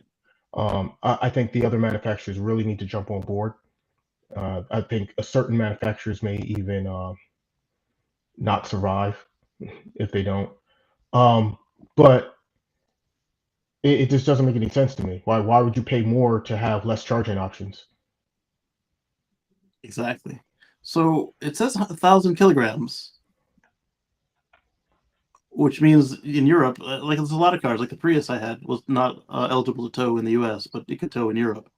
And that looks like that's what I'm seeing here 1,000 kilograms. And then over here, Bingbot, the Mustang Mach E is not officially rated to tow, which means they know I'm in the US. And the Mach E manual has a specific warning about towing with the Mach E, therefore, is not recommended to tow with the Mach E in the US. Yeah, they're both Bing. How did Bingbot know what I meant and Bing not know what I meant? Uh, Good on you, Bingbot. That's a thumbs up right there. All right, but what's cool about that is because I'm speaking to North Americans and Europeans. Those of you out in the land of kilograms, except for Canada, feel free to tow. And those of you in North America, don't tow. Same car, same factory. Go figure. But that was the same problem I had with the Prius. Like they were all from Japan at the time, and yet the U.S. ones couldn't tow, and the Japanese and the not even the Japanese, the European ones could tow a little bit, but still, it was towing. That's strange. I mean, so in Europe, the towing is a lot more common because they buy Yeah. smaller vehicles and they just attach a hitch or whatever when they need to tow something. They In some countries in the EU, though, you have to have your hitch from the factory because adding one after the fact is illegal. right, But and same but thing, they plan that ahead of time. Like, hey, I'm gonna tow a small cargo trailer or a small camper. I'm ready for it, and they just pick but the culturally, it's so culturally, different. So culturally, it's much more common to tow things for normal everyday common people with normal everyday regular cars to be towing in Europe than it is in America in North America. yeah. So we just buy bigger vehicles. That's what we do here. Um, And then the vehicles get bigger and bigger on their own. right. Yeah. um, so it makes sense to want to cater to that market and have a towing option available for that market. Yeah. And then for the here, because of the way our regulations are, for the sake of efficiency, they don't want the towing normally because they want Yeah. the efficiency, because they're trying to get Efficiency, their overall. warranties, Not only that, liability. they're trying to comply with their overall, across all of their brands of all their vehicles, their overall gas mileage and all that other stuff. Right. And if So you have for to add them, 100 pounds of towing equipment, that's the same reason you took out the spare tire. So now you've washed it out. exactly, exactly. Now So they say, oh, we took out the spare tire so nobody tries to change it on the side of the road. It's dangerous. It's true, but the main reason they took it out was to save the $50 for the kit and save the 3 miles per gallon or less on the fuel efficiency. It just correct, happens to save their but customers. for them, that fuel efficiency is very important. Yes. So like, and you say to yourself, well, wait a minute, the Mach-E is an electric car. What are you talking about? Well, it's overall across their whole brand. Yes. So they're trying to, their bread and butter is still selling gas vehicles. They make no money off of their electric vehicles yet. The only person Right. that's really profitable in the, for as far as U.S. manufacturers is Tesla with Right. making electric vehicles. Right. And that So same teardown that we saw for the Hummer, Monroe was pointing out how much money Ford is losing on their charging setups, their charging and their batteries and their general assembly is just too like they move too much over from the gas cars. right. So Yeah. and that's why they right now they really can't make money off of their electric vehicles, because it's too much of that, of their gas car paradigm. They know how to make gas cars really well, and they think, oh, we can just put a different drivetrain in it and it's the same thing. Well, not quite. So Right. they're still I mean, trying to it'll figure work, things out. but will you be profitable? They're still trying to figure it out. So right now they're not profitable with EVs. Right. However, that gas mileage thing is very important for them because they sell a lot of gas vehicles still. Right. And if the tow package takes away 2 miles per gallon on a gas car, imagine how much it takes away from your MPGE on electric cars.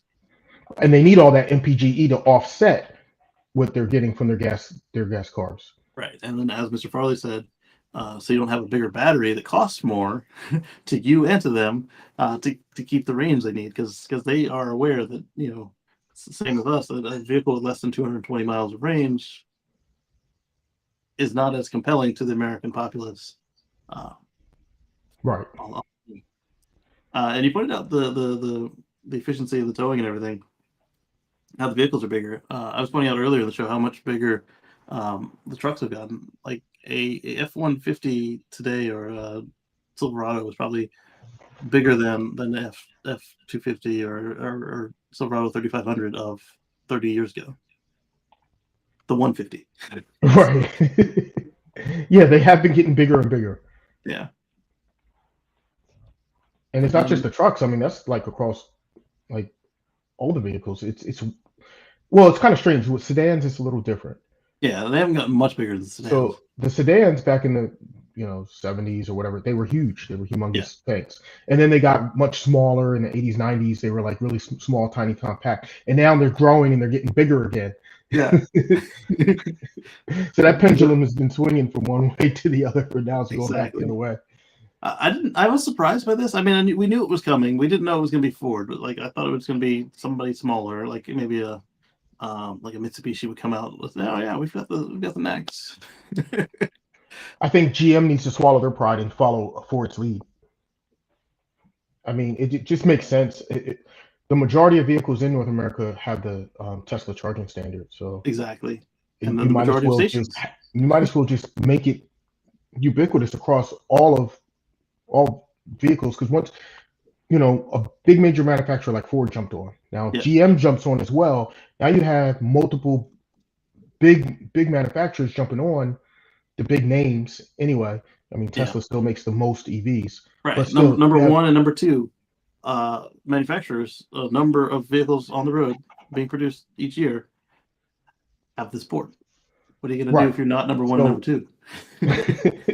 So it only makes sense to just let's make it an actual standard, and then that we have the same standard and everybody's using the same thing. Yeah. Now we have true progress on the EV front to where it can start becoming more mainstream. I mean, it's starting to become mainstream anyway, but it's going to be even much more mainstream. Exactly. And if you're leading, but your customers can't charge anywhere, what do you do? Eddie points out that Tesla lost money for some time before they hit it big. This is true. This is true. Yes, that's true. But they weren't 100 years old. and they didn't already know how to make cars. And they jumped into a market that at the time was very niche. It was small, and there wasn't any other competition really of anybody doing what they were doing, right? Which is making electric vehicles. Now that they're the big name in making electric vehicles, they're making the most electric vehicles. That means the competition doesn't really have the luxury of just taking, a decade or so more before they can start really competing and catching up with them. They just they had to make a compelling vehicle from the jump. Right. But now they also have the advantage of they're not competing with Tesla when they make cars, because they are Tesla. So everybody else now has to make a car that's more compelling than the Tesla at the same or lower price, or whatever price they are has to have enough compelling reasons, like the GT there, to make somebody want to spend $10,000 more. And apparently that author is liquid enough that he can spend $10,000 just to say, hey, I don't need the convenience of superchargers, and I have more than 4 color options available to me. But the thing is, things. But the thing is, something that Tesla realized a long time ago is the lower you can make the price, the more people that can afford your vehicle. Right. So the more people that will buy it because they can afford it. So as many times as we talk about them raising their price, how many more times have we talked about them lowering their price or including stuff standard that didn't used to be? Right. And they're slowly getting there to the point of price parity, or even at an price advantage compared to gas vehicles. Yeah. So I mean, they're just right about there. They're teetering on that line where they're just about there, especially if you take in consideration the tax credit. So yeah. Like if you look at the base Model 3, it's cheaper than many. Right, and that's just the purchase price. That's just to buy the vehicle. So we're not even talking about the other financial advantages to not buying gas and not doing oil changes and all the other maintenance things. So yeah, I was pointing out that I had just did my CCS swap when I had a coolant error show up on my screen, so I had to go to Georgia to do my servicing because the good old boys network doesn't allow Tesla and Rivian to have service centers here. Or Lucid. Yeah, they need to stop fighting that. This change is inevitable. They just need to stop fighting it and embrace it. Yeah. The sooner they do that, the better, because they're actually financially holding their own selves back. Exactly. It just that means that Ford Model E will have trouble here when they sorry, if my theory is correct, and they jettison Ford Blue and the dealerships. We'll see. At that point, that's probably when they'll change. When it's allowed. Because, oh wait, they have dealership networks. They have that paradigm that we're used to. They have this thing that, okay, well, let's start allowing this, and let's start making provisions of that. And by the way, they have the money and the lobbyists to also get that done. That's true. That's true too. Eddie says the Legacies keep up with these monotonous SUV types. They're going to bore the market, and we saw that with the GT guy. He would much rather get something fresh, even if he was spending more to have less utility. The fashion and the fashion statement meant more to him. That was his conclusion right there. Like, hey, I would rather have this because there aren't a million of them. And there's going to be some people like that, of course, and that's going to be their preference. But generally speaking, the mass majority of people aren't going to want to pay 10 grand more for something that's less. That gives them less. So you're going to look at it and say, well, wait, I don't have as many charging options. Wait, that doesn't come with this autopilot automatically standard on it. That doesn't do this. And wait, why do I want to pay more for that? Exactly. All right, so continuing on this whole Ford situation and the charging network, this one, she tweeted this shortly after the announcement, and I was in thorough disagreement with her. But I'm in partial agreement with her conclusion of the article here.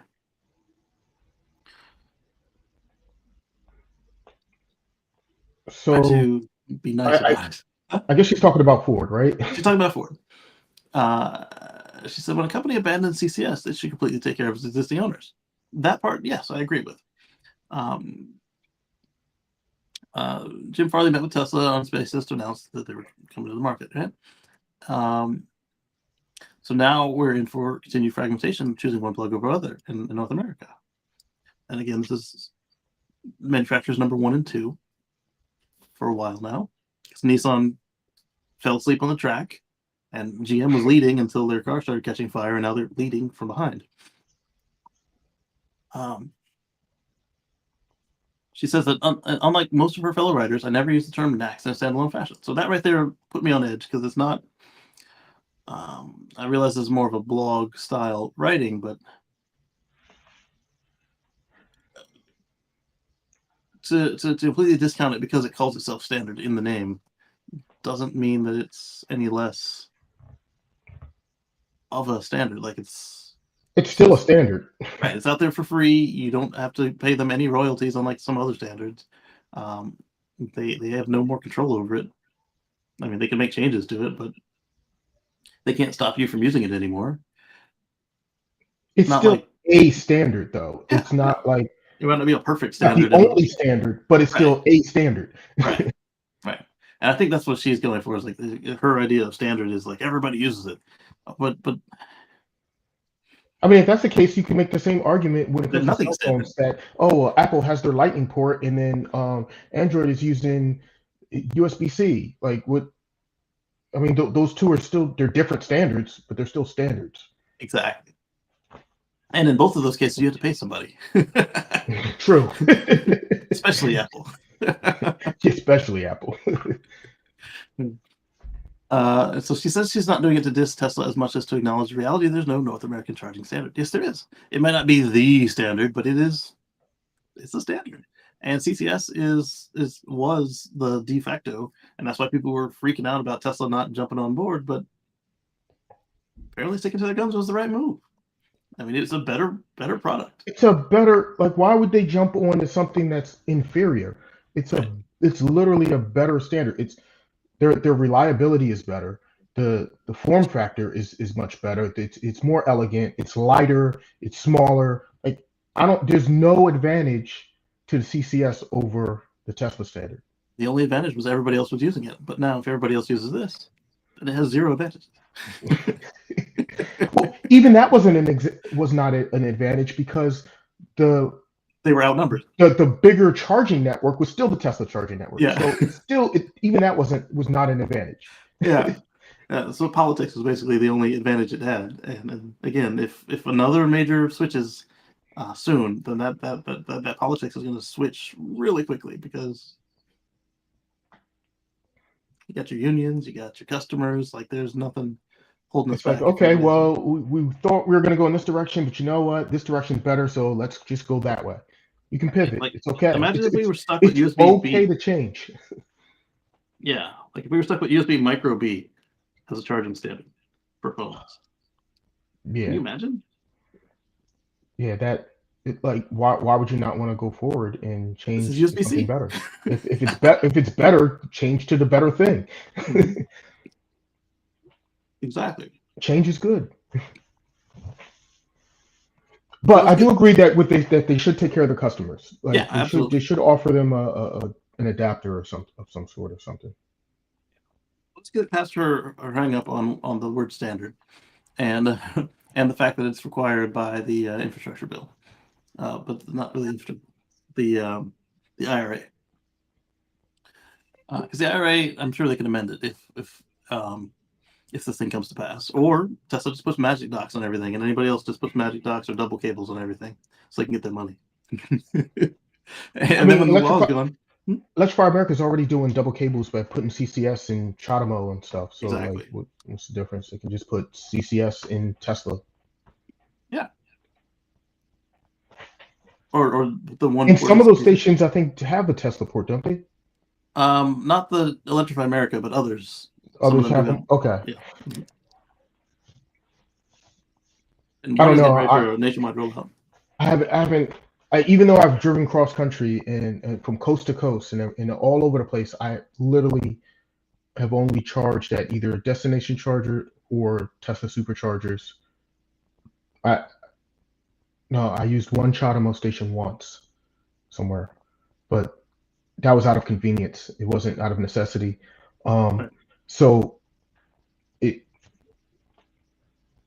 I haven't I haven't had a lot of experience with those other networks at this point. Yeah, I've only used 10 times now non superchargers for DC charging, and 2 of them were when I made this video. For the purposes of making a video. Yeah, one would be I made a video at most of them too. Yeah, one of them it actually could be 11, but one of them was broken in the video, like literally, like I plugged in, it's like unavailable. Try another port. There you go, reliability right there. Like Liability. it didn't even dawn on me, like because there was an available port elsewhere, but like the first one I went to use said no, it broke it. And the morning I went to go do it, there was this massive outage in the Electrify America app. We don't know for sure if the stations were out or not because they were going in and turning the sites back on one at a time manually, saying port 6 is on, port 2 is on. That way, when you're doing your mapping, it doesn't just bypass them. Oh, wow. So it could have been software. And most of the East Coast was fine, but not the whole country that same morning. Let's see. That's how things are. Ford's surprise move could be the very first domino to fall, which we think it will be. All right, so the downside is for everyone who already bought the CCS car, diminish future growth of the network. Yeah, because if you've got Tesla and Ford on one thing, and you have the option to put in that one thing on your stations, just like we saw with Electrify America with CHAdeMO, of the stations that have dual ports, what do they have? They have 1, maybe 2 CHAdeMOs. Everything else is CCS. What's to say they or somebody else isn't going to make the same calculus when they put in their next ports? All right. So we have 100 cars stop through here per weekend, and we have 10 ports. All right, let's make 2 of them CCS, and all the rest of them, let's capture some of that Tesla traffic because we can charge 1 penny less than Tesla, and these cheap bastards are going to come get us. Which amazingly, that does happen. It does. The supercharger, the open supercharger that's on the map in town, there's 2, but the one that's open and on the map was like 29 cents or something like that. I don't know. That's what my friend is telling me because mine doesn't give me prices anymore. 29 cents. With the membership, not the paid membership, but just the basic membership, so they can steal your data, sell your data, was 43 cents a kilowatt hour at Electrify America. So even the old cheaper option is out the window. But that's not to say that another network, if there was another network in town, besides Tesla and Electrify America, would not have been cheaper. And in fact, they would have been stupid to be more expensive than the other 2. Even if they could say, hey, we're the only one on this side of Charleston. But so again, her point is correct that they're going to do this math in their heads or on paper, and they're going to say, hey, there are diminishing CCS customers out there. Why would we make the lion's share of our plugs CCS plugs, and of our dual head ports like where we could put 2 on one station, 4 on one station? Why would we put CCS on half of them if we don't have half of customers come through at CCS? Oh yeah, that's a calculus they have to make. I mean, at that point, if Ford is making a lot of vehicles, and Tesla's making a lot of vehicles, and everybody else is making a lot less vehicles in the numbers, you have to look at the number of vehicles out there and say, okay, I want to capture the larger part of the market. So yeah, I don't want to not get the other part of the market as well, but I'm going to make a smaller percentage of my chargers that for that smaller segment. I mean, that only makes sense. And it may come down to their calculus tells them they only need 2, but the IRA tells them they need 3 at a minimum. So they'll put in 3 CCS ports until that law is gone or runs out of money or whatever their requirements are to stay compliant, like however long it needs to stay there until somebody comes and steals the copper. And instead they replace it with an export. There's a lot of copper in those other ports because they're honking. And so her point stands that if you've already bought a Mach-E or a Ford Lightning, and now your manufacturer's going elsewhere, your car's still under warranty. They told you, hey, you can charge all across the country. We got your back, blah, blah, blah. And now, if they don't follow through with what they have said in the announcement, then they don't have your back anymore, and they've burned you. I don't think that Ford is going to do that based on the interviews I've been hearing with Mr. Farley and hearing him speak. When he's not being interviewed, he seemed genuine. Like him and Mr. Dees were constantly saying where Tesla did good and saying where they thought they could do better if they could catch up. Unlike Mr. Levine, who was just pooping on Tesla every time he could. Did you see him during the announcement? He did one of those like political flips. We've always been at war with East Asia. Yesterday it was West Asia. No, East Asia. So yes, so if they don't follow through, then they have done a great disservice to their customers. But she points out that doing the right thing is easy, but not cheap. Ford did the right thing, and they made sure that there's going to be a CCS to NACS. And what she's saying here is that the pricing is going to be is still nebulous, and whether or not it's going to be free, like they just give it away to everybody, is a question. She says, as a CCS driver, I think Ford and other automakers who bail on CCS should give existing owners an adapter upon request. Give on request, and I think that's a reasonable stance right there. I beg to differ. I believe that you bought the vehicle with that standard, knowing what chargers were available at that time, right? So you bought it with that premise in mind, knowing what you had available to you. Now, there's that forward, part, but it's going to be a massive rollout of the other standard. I believe that I don't think they should really take a loss for it, but I don't think they should make money off of it either. It should be profit free. They should sell the adapter to their existing owners at cost. That's what I think they should do. I like that. Yeah, I think that would be the fair. I think that would be the fair thing to do. Yeah, because they make the argument that you knew what you were getting. You can't say that for sure because, yeah, you knew it was out there today, and you can't expect they were going to build any more stations. But you couldn't have expected that they were going to close existing stations or convert them to NACS, which we know is going to happen a little bit down the line before these cars have expired, maybe even before they're out of warranty. Possibly. So yeah, we saw it happen with the Chatamo. Like I said, they used to be half Chatamo, half CCS, and now one CCS or one Chatamo. It would be fair to offer. They should offer it to their existing owners. And at cost, I like maybe a huge discounted price to basically buy it at cost. Yeah. And if they do it for somebody else wants to buy, somebody else wants to buy that adapter, they can also sell it to them. But you're not an owner. Okay, well you're paying this other price. This is the parts cost. Give us a PIN number. We've logged you in the system. You got one. You're done. At cost or free or whatever. All right. You want 2 of them? That's on you, buddy. $500. Exactly. Yeah.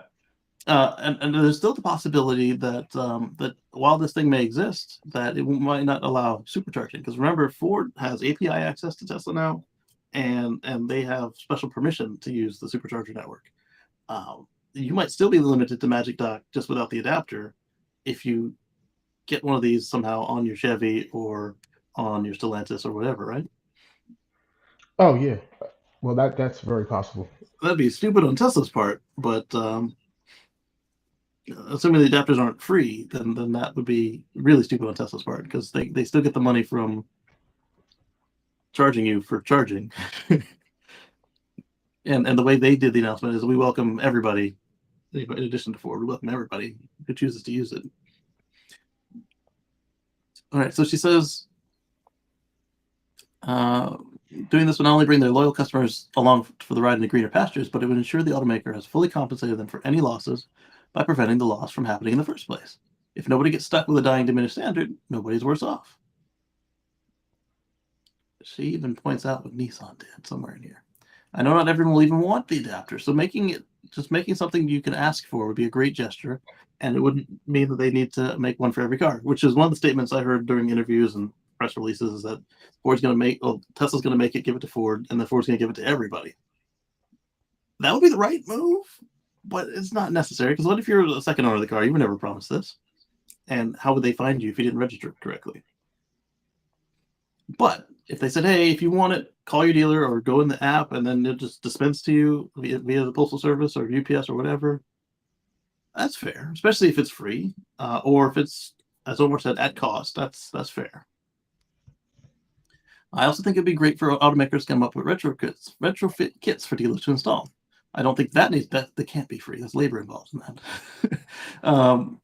Making the retrofit free or cheap would be a great way to show goodwill and inspire brand loyalty. Plus, who wants to use an adapter all the time? Free or not, it needs to be at least be available. Now, that's a great idea, but making it free or at cost even is not. That one is much more difficult. Unreasonable. Yeah. A retrofit is a lot more involved and a lot more difficult, and there's no way that they're not going to charge for that. Like, right, because it's convenience at that point. If they've given you an adapter free or at cost, then they've done their part. But it would be nice to be able to say, hey, open the port, and there's just an NACS port sitting in there for you. But that's a convenience. That's a luxury. I think that I don't necessarily think they still need to make a profit on it, but I don't think they should be. I don't think they're going to do that because, first of all, what are they in the business to do? They're in the business to sell cars. Yeah. So if you're that annoyed that you really don't even want to use an adapter, their solution to you is, hey, buy a new car. Why don't you trade it in, upgrade, buy a new car? Yeah, that's what Tesla told me when I said I wanted to look at my Century mode in the app. Why don't you buy a new Model X?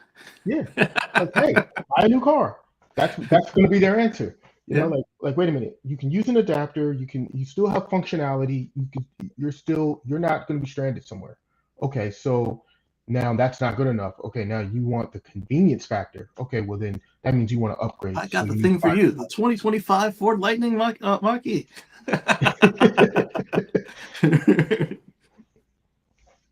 I mean, that's going to be the answer. Yeah.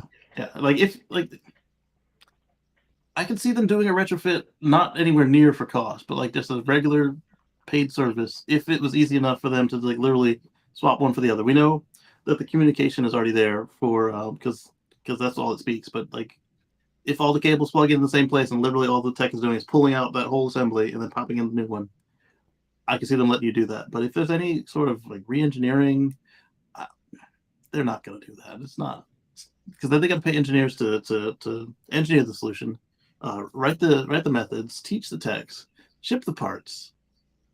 It's not feasible unless it's as simple as it uses the same cables and it's just a different socket on the end of it, which they could do, but again, they have to test that as well. So now you've got validating engineers in addition to the engineers to actually make the change to an existing car when they're already on the 2028 model that they're working on. Like, they probably already spent too much time on the 2025 model switching it out with those engineers.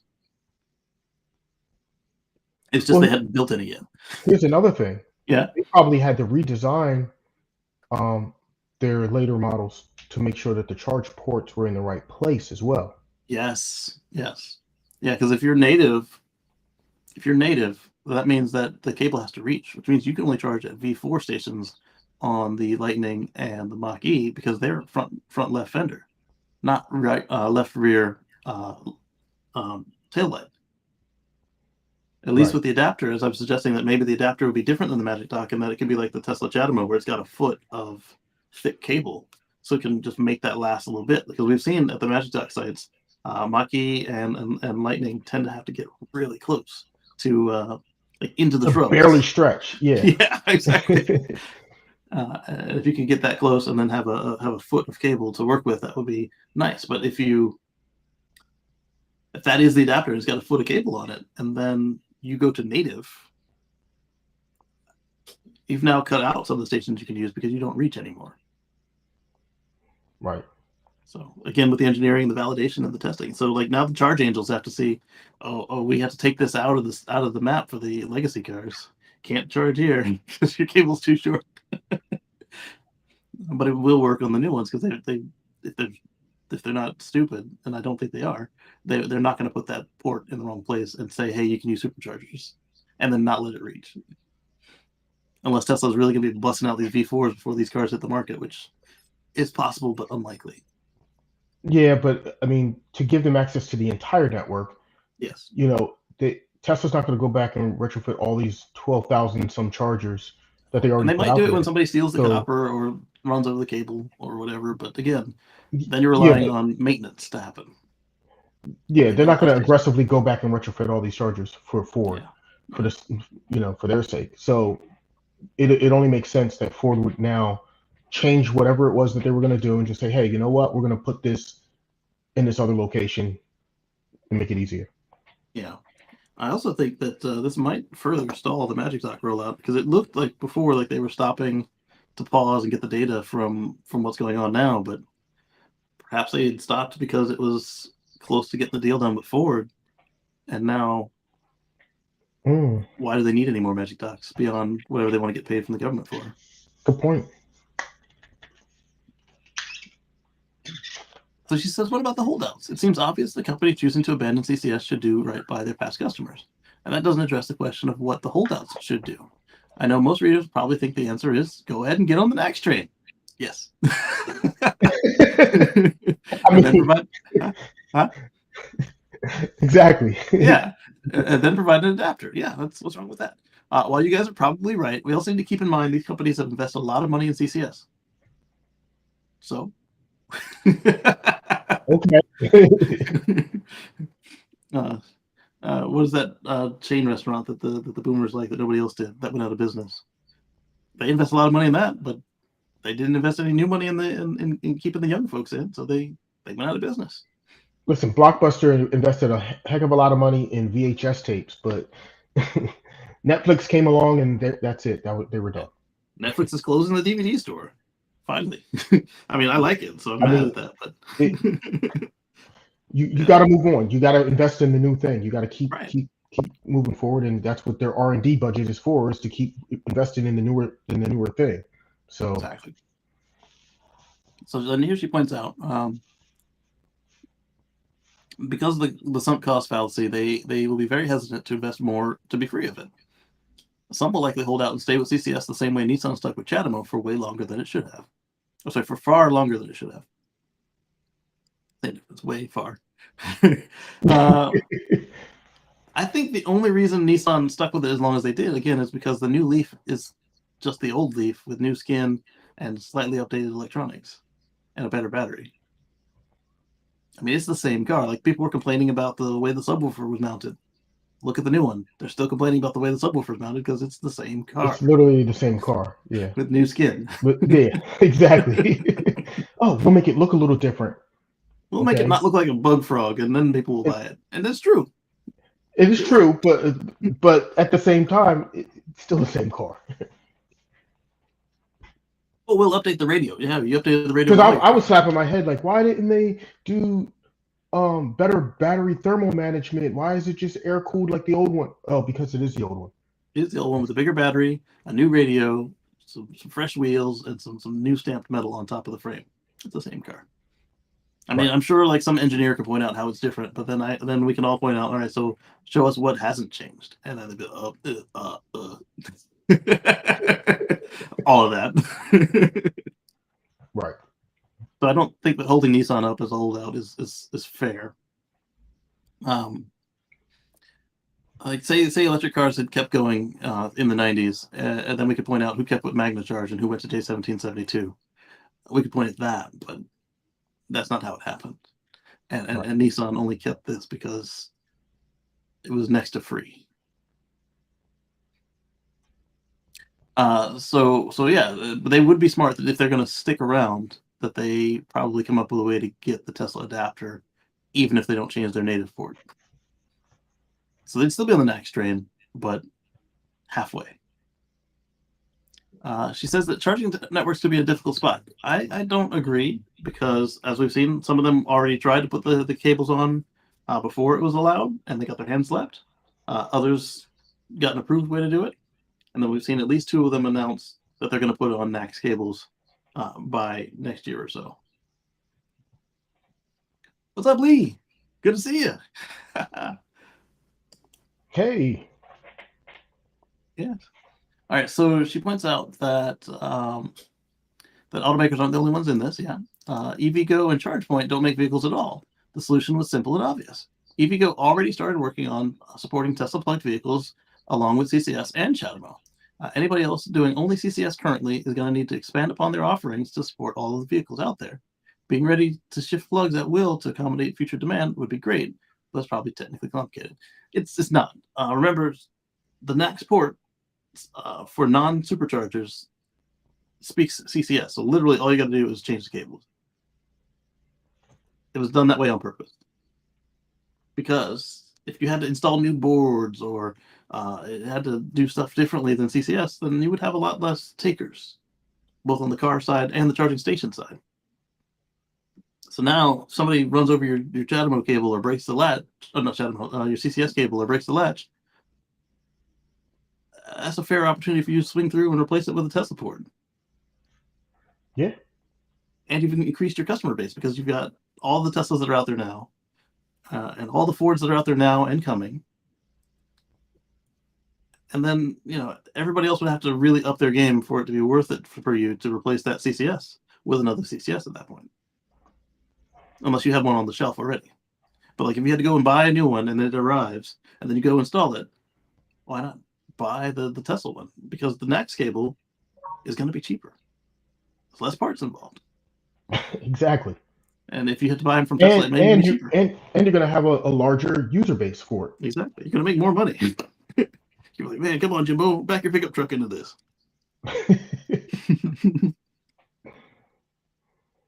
All right. So then she points out in Electrify America's case, they're straddling the line because they're actually a vehicle manufacturer just like Tesla. Electrify America is owned by VW, VAG. So they might not want to help a competitor out because right now, if they switch, they're helping out Tesla and Ford. But at the same time, if they do this right, they're helping out their own customers to have more options. Because they didn't want to operate a charging network. They did this because they were forced to do so because they got caught with diesel emissions cheating. Correct. And finally, there's the possibility of government and legal issues cropping up. Government's gonna go along if everybody else jumps. What are they gonna say? Oh yeah, you need to keep this port that nobody needs.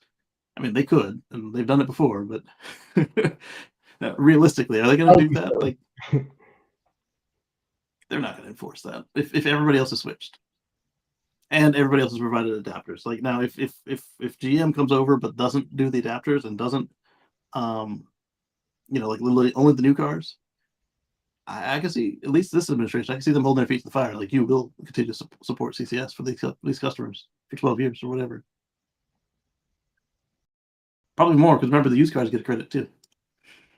24 years this port. Oh, that's too long.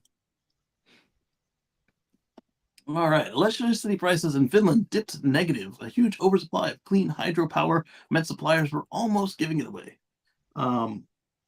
I pulled this one up not to actually share the whole article. I did skim it. This is a really good reason for having large battery packs on the network.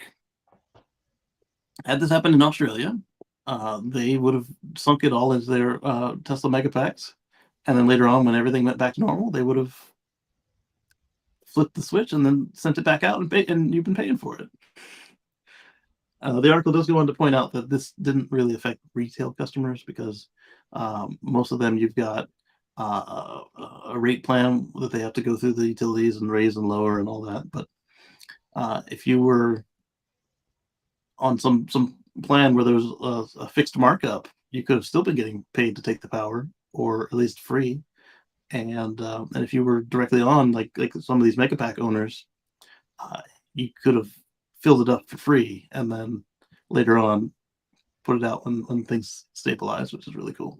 Not that they ever touched on the mega pack situation. They're talking about renewables and nuclear, and how it can have good effects. But as a power company, you don't want to hear about having to pay people to take the power. Of course. Yeah. And they also pointed out that this is a extreme flip from last year when they got hit with the Russia-Ukraine invasion, and so Finland actually had to drastically curtail their usage to make sure that that they had enough power for the essentials. And now they're like, hey, they've got too much. Yeah, who wants some power? Oh, if only we could do that here. I mean, we can, but if only we had the will to do that here. That part. Yeah. Speaking of megapacks, the cooldown is talking about Tesla ramping up production of the megapacks, which can provide power to hundreds of thousands of homes. Or if you drop it in Finland, you could just get some free power to sell later, or get paid to get some power to sell later. Yes. And so that was kind of cool. Elon tweeted Tesla's opening a megapack factory in Shanghai to supplement output of megapack factory in California. Well, there you go. So that's probably going to be just like Shanghai cars. It's the export hub. And so that's the funny thing, that a lot of people, when they look at their stock prices and all these analysts and stuff, they're only looking at them as a car company when they're actually an energy company as well. So they have multiple things in one. And that's going to be, I mean, that's a huge profit center for them right there. Mm-hmm. And people always say, oh, well, the sun doesn't shine at night, so what are you going to do with your solar? Well, the wind blows at night. It does. And I can put my sun in a battery. And hydropower, that can be created 24/7. So, Exactly. and you can store that excess solar that's created in batteries.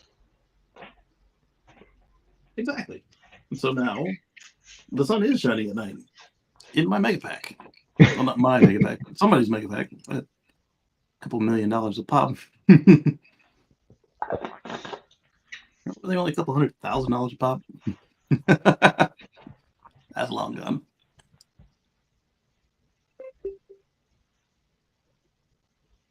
All right. So speaking of the sun not shining at night, brighter side of news is saying that new solar energy system generates power 24 hours a day. Let's skim through this and see what the heck they're talking about. Because just like you don't often see me talk about the new battery breakthroughs because they're so far from commercialization. A lot of these solar situations are that same way too, but some of them are just interesting enough to look at. Whereas if there's a new, slightly different chemistry on batteries, I mean, for somebody that's interesting, but not to me. I'm not a chemist.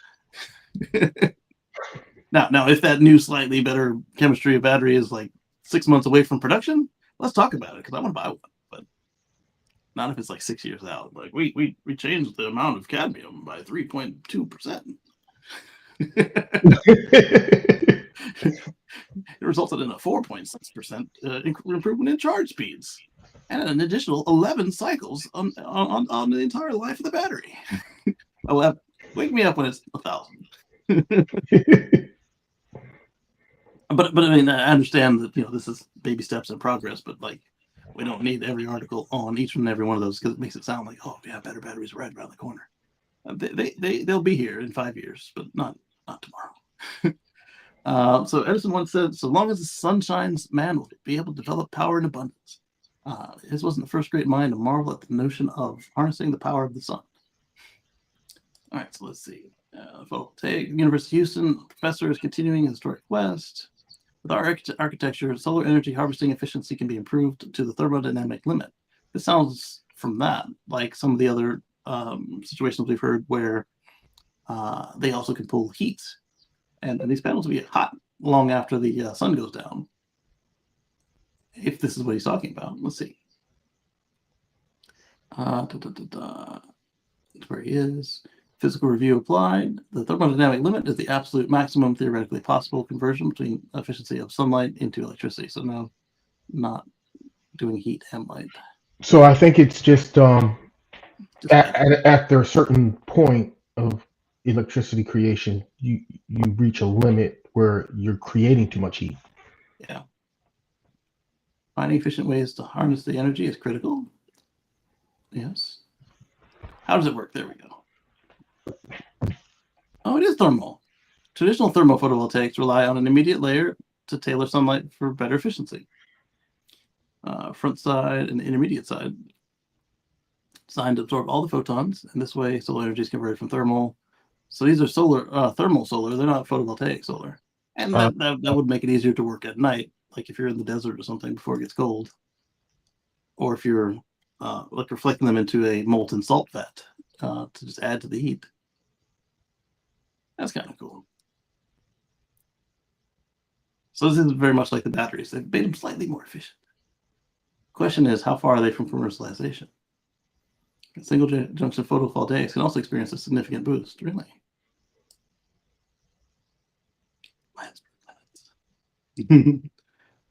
okay. All right, so you can apply it to all solar cells. That's cool. All right, and if you want to nerd out on this and then read the source and all that, I'm gonna put the article in the chat. Again, as I said, I'm not a chemist. It sounds cool. Let you know people are working on it. I don't know exactly what I'm looking at here. All right, next up, Elon said they were going to do advertising, right? Tesla's first commercial advertises $165,000 Model 3. It doesn't once mention autopilot. Why? Singapore.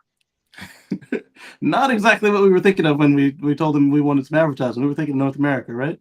Well, Tesla's 2-minute ad set in Singapore, at least the most expensive place in the world to own a car. They told investors we talked about that. Tesla Asia's official account would like you to meet Felicia, a branch manager in the financial industry living in Singapore. She's going to tell you about her Model 3, specifically how safe it is, how clean it is, and how good it is for her family. And it's Tesla, so there's probably going to be music. We'll see what we do with this thing. It's an ad too. It's probably definitely going to be music. Let's try it out. Of course, there's music. Is there closed captioning? What about when she's talking? Is there no music when she's talking? Tesla, yes. The technology attracts.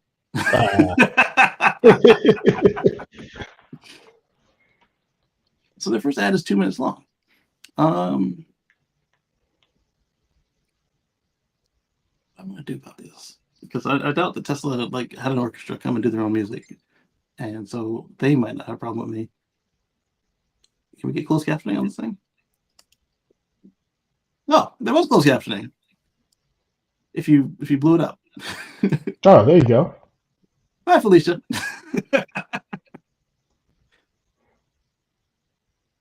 How do I make the play bar go away? I don't. It looked different. It felt different. I would say in many small ways, even though it may not be evident up front. But in fact, day-to-day drive is one of the smoothest and safest. It is. To believe. Every day I have to drive quite long hours. Sometimes it can be very tiring. With the auto steer, I'm able to put my mind at ease. Wait a minute. Whenever. I thought they said that she didn't. Exactly. That fool said there was no autopilot. Auto steer is part of autopilot. So she did mention autopilot right there. She said with auto steer. So what they may have been saying is that this person didn't pay for anything beyond the free autopilot, which is fair, but not like they literally said it doesn't focus on autopilot. Auto steer. She just mentioned the advantage of having auto steer. Helps keep her less stressed while driving. She charges quite high. I'm hoping that's an LFP pack. Probably is. It probably is. Singapore's not that far from China. It'll warn me when I'm getting closer to other cars, as well as to keep myself in the lane. Auto steer, auto safety features. It's about getting from point A to point B in the safest manner.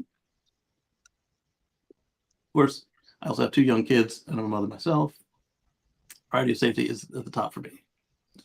In terms of my kids, I really enjoy bringing them out. As a mother, of course, When driving, I can never expect what my kids might do. Yeah. This is where child lock is very important to us. There are a lot of entertainment for them. The beach buggy game, and it's very real. Typically in Singapore, the weather is really hot. They didn't do her any justice with the like the captioning. They just direct quotes. And so what I like to do is this. I like to use my car to switch on the aircon before I even get to my car. I like that little complex there. This is something I never thought could have happened. One thing I don't really like about going to petrol kiosk is the fumes. I think everyone knows about how the petrol smells. Yeah, some people like it for some reason. It's not just about the smell. In fact, it's harmful to our health. Yeah. Imagine a future without fumes, without smoke. We're able to wind down all our car windows, and we're able to breathe freely without all these chemicals that are out in the air. I would say it's one of the great gifts that my kids can have in terms of the future. Tesla logo.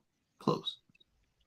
I think this was a good ad. This is kind of what we were thinking when we said Tesla should advertise.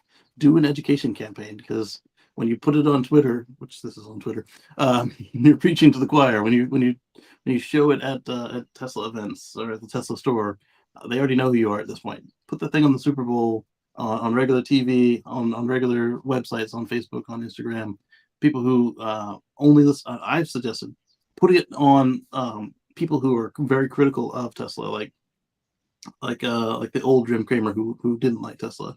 The new one loves it, but any of those people who are always talking just wrong garbage about Tesla, just put it on their show. Like they say some crap and it's wrong.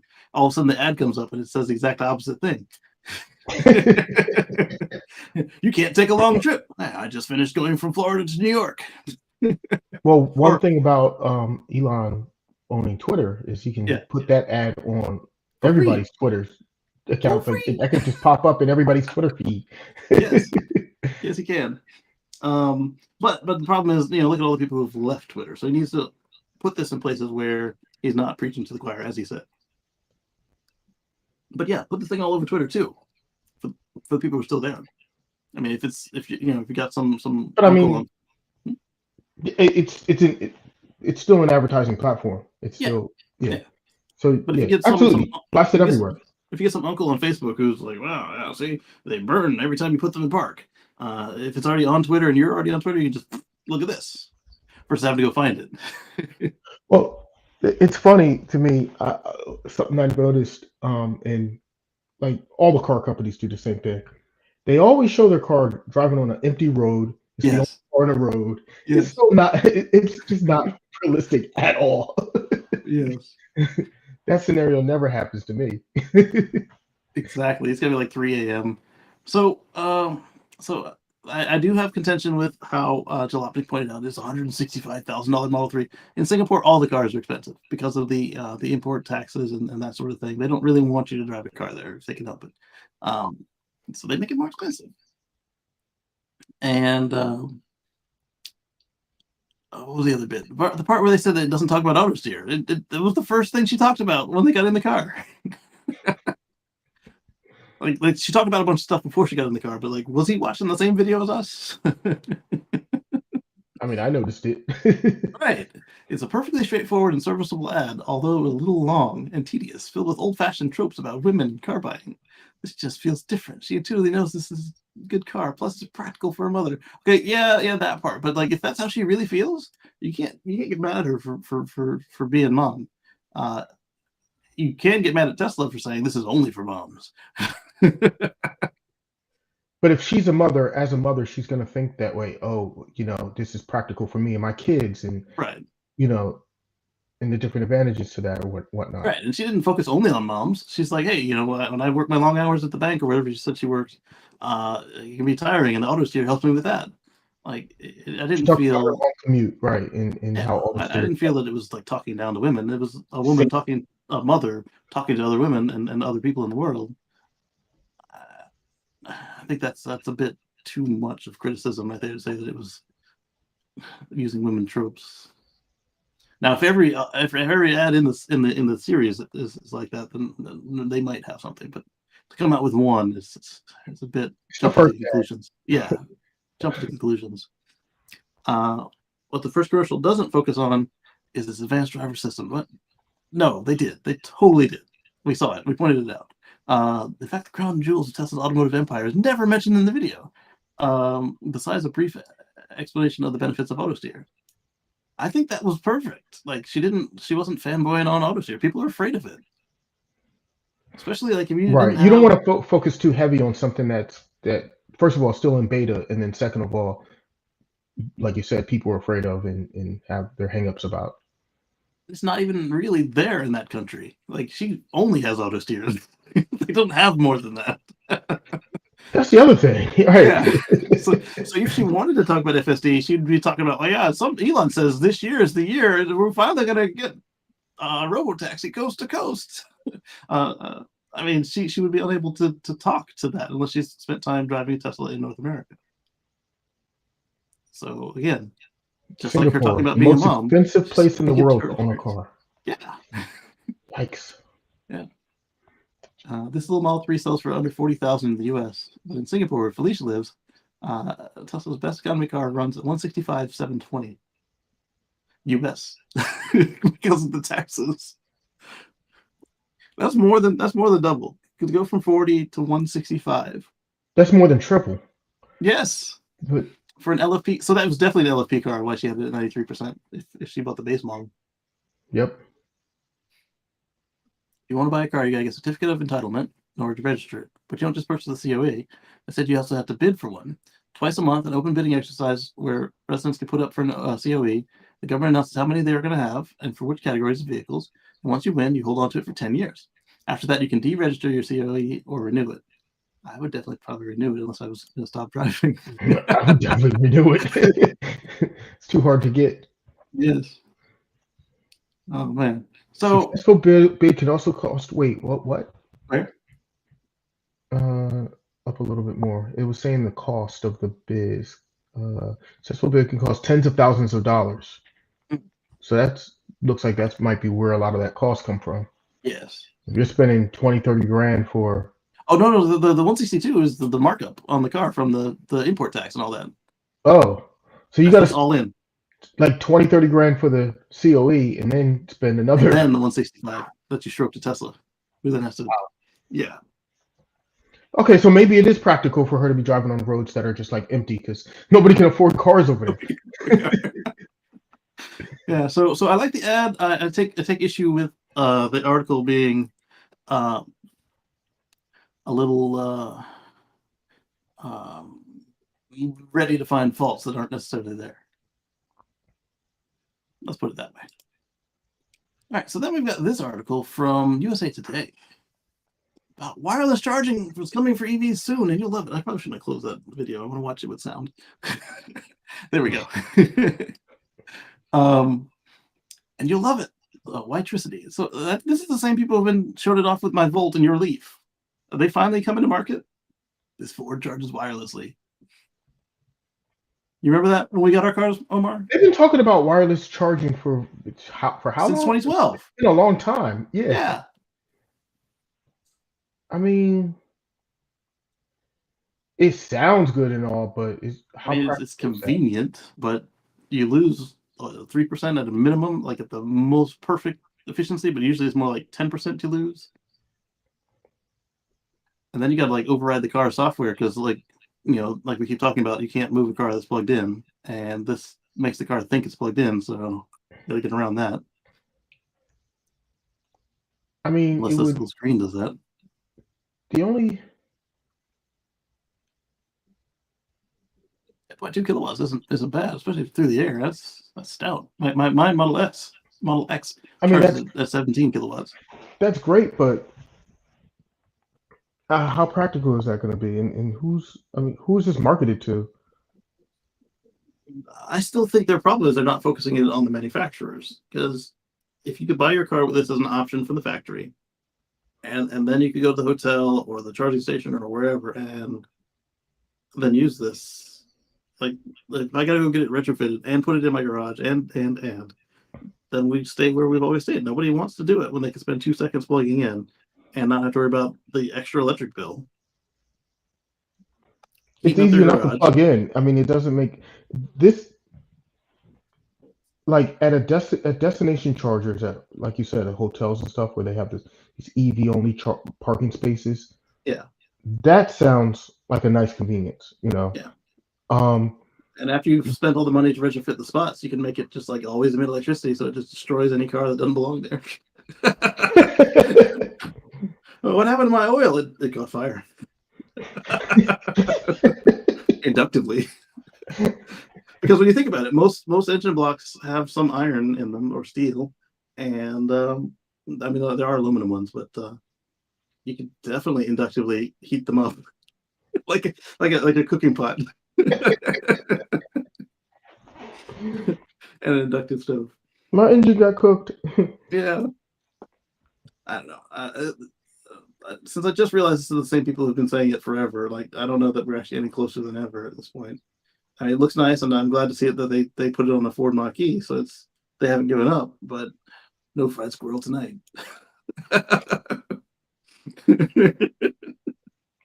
That's an interesting way to put it in an article.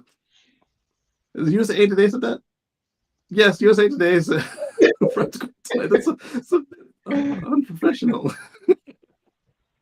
Professional journalist. Oh. That's great. 10.2 kilowatt. Again, it's pretty good. That's 92 to 93% of the 11 kilowatt available at the charger. So they got better. It's only 7% loss. You'll never forget to charging again. Yeah, but now you got to park in a specific spot. Like, oftentimes the reason I don't charge is definitely because I didn't end up parked where I would normally park. Or you're like, oh, I'm going to go to the grocery store. I don't need to park. I'll be right back. And I think it's happened like less than 5 times since 2012. And it's happened on all the cars, from both Volts to both Teslas. Where I was like, oh, I'm coming back. I don't need to worry about this. And then it's never been a problem, except on the Volts, it meant I was burning gas.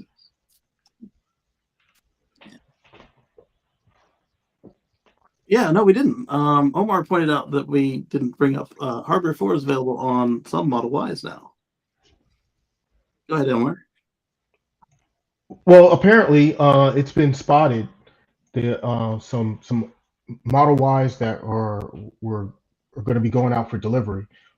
They've been spotted with hardware 4, so their next version, which are newer, better cameras and a newer, upgraded computer system and stuff like that. And this is mainly for FSD purposes. So it looks like Tesla slowly, just quietly rolled out hardware 4 without mentioning it. I mean, they've mentioned hardware 4 before, but they normally they'll mention that, oh yeah, they rolled something out, but depending on what the different features are, sometimes they just roll stuff out and they don't mention it at all. They just do it. Yeah. And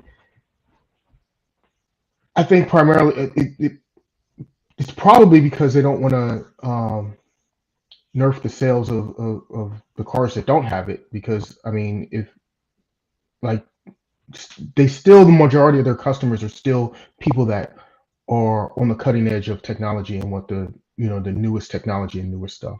So Yeah. if you're not getting the newest thing, it's like, oh wait, maybe I want to hold out so I can get that Right. one. They don't want to Osborne themselves. Right. Exactly. So I believe that the hardware 4 is really just the little upgraded step that's going to allow them to do FSD a little better, a little easier. Yeah. It takes the number of cameras down from 8 exterior down to 7 exterior, but it increases their resolution from 1.2 megapixels to 5 megapixels per camera. And obviously the computer is going to be faster and more robust. It does use more power. So that's a consideration right there, because that power the car is using for the computer is power that could take you down the street. Right. Eddie asks, wouldn't wireless charging be slow as hell? Typically, yes, but apparently they got theirs up to 10 kilowatts, so not as slow as one would expect. Because mine conductively charges at 17 kilowatts, and I don't think the new ones get anything close to that. I mean, my mobile connector only charges at what's 7 kilowatts. Okay, so So faster than your this mobile connector. it's Nice. at it's 32 amps. So that's like 7 kilowatts, something like Yeah. that. My old one was 40 amps on the for the old my old test Model S, and that was I think 10 kilowatts. So, or maybe mine now might pull might be 8 kilowatts. But the bottom line is 10 kilowatts is, I mean, that's like a whole 40 amps. Yeah. That's a decent charge rate. Yeah. Or at home charging or destination charging. That's decent. Yeah. So these Model Ys with the Harbor 4, again, they're kind of like dispersed. It's luck of the draw. This comment, I don't know that I necessarily agree with their top comment. I have a 2023 Model Y without FSD, and to be quite frank, until autopilot can creep in traffic without ping pong acceleration and braking, I don't have much hope for FSD, nor would I spend the money for it. Not a good look when deciding on when to upgrade or not. So, my FSD does tend to like follow closely and slam on the brakes, but I don't feel its ping pong acceleration, and it definitely can keep in the lane 99% of the time. This might be a case where they're going to need to start releasing bits that they consider done of FSD, or at a good point to refresh the retail software, which will be easier now that we're on a 2023 build with the rest of you guys. But now that Navigate on Autopilot is the same as FSD, maybe if Elon's even close to right this year, maybe some of that can start to trickle out. But it just won't not steer, it just won't change lanes automatically, won't stop at stoplights, that sort of thing, to give people the experience of what's improved. Because I do remember when my car was like that. It wasn't, I wouldn't call it to say ping pong, but it was like if the person in front of you was a bad driver, they thought that the pedals were switches, like then your car was to match them. Like there were plenty of times where I would change lanes just because the person in front of me was a really bad driver to get somebody more smooth in front of me. And and then if they had a panic stop, but it didn't feel like I didn't feel like a bobblehead or the little thing on the dashboard. So this person, while I think they're wrong, I also think that they have a really good point, because that is their truth. That is their experience with just basic Tesla auto cruise control. In that version. So it might be time to start moving some of this out into the regular system. Obviously not the city streets beta, because that's still beta, but like it does all right on the highway. I rarely find myself wanting to go back to Navigate on Autopilot from 4 years ago. I tell you what, even City Streets beta is getting pretty good. I mean, it's still beta, obviously, Yes. but it is really getting really good. It's Yeah. definitely improving. I'm seeing a lot of improvement on it. Yeah, other than like I only took 2 drives with it this morning with the 11.4.2, and just like I said, other than it cutting the chicane into a straight line and getting confused as heck coming over a railroad track and then turning at the end of that dip, it was smoother and better than 11.3.6. So I'm excited, and maybe if it was able to see clearer, it would be better. But I hope that that's not the case, because that would mean they have to go back and retrofit cameras. That's going to be expensive, and then you have to wait again. I already had to retrofit the computer.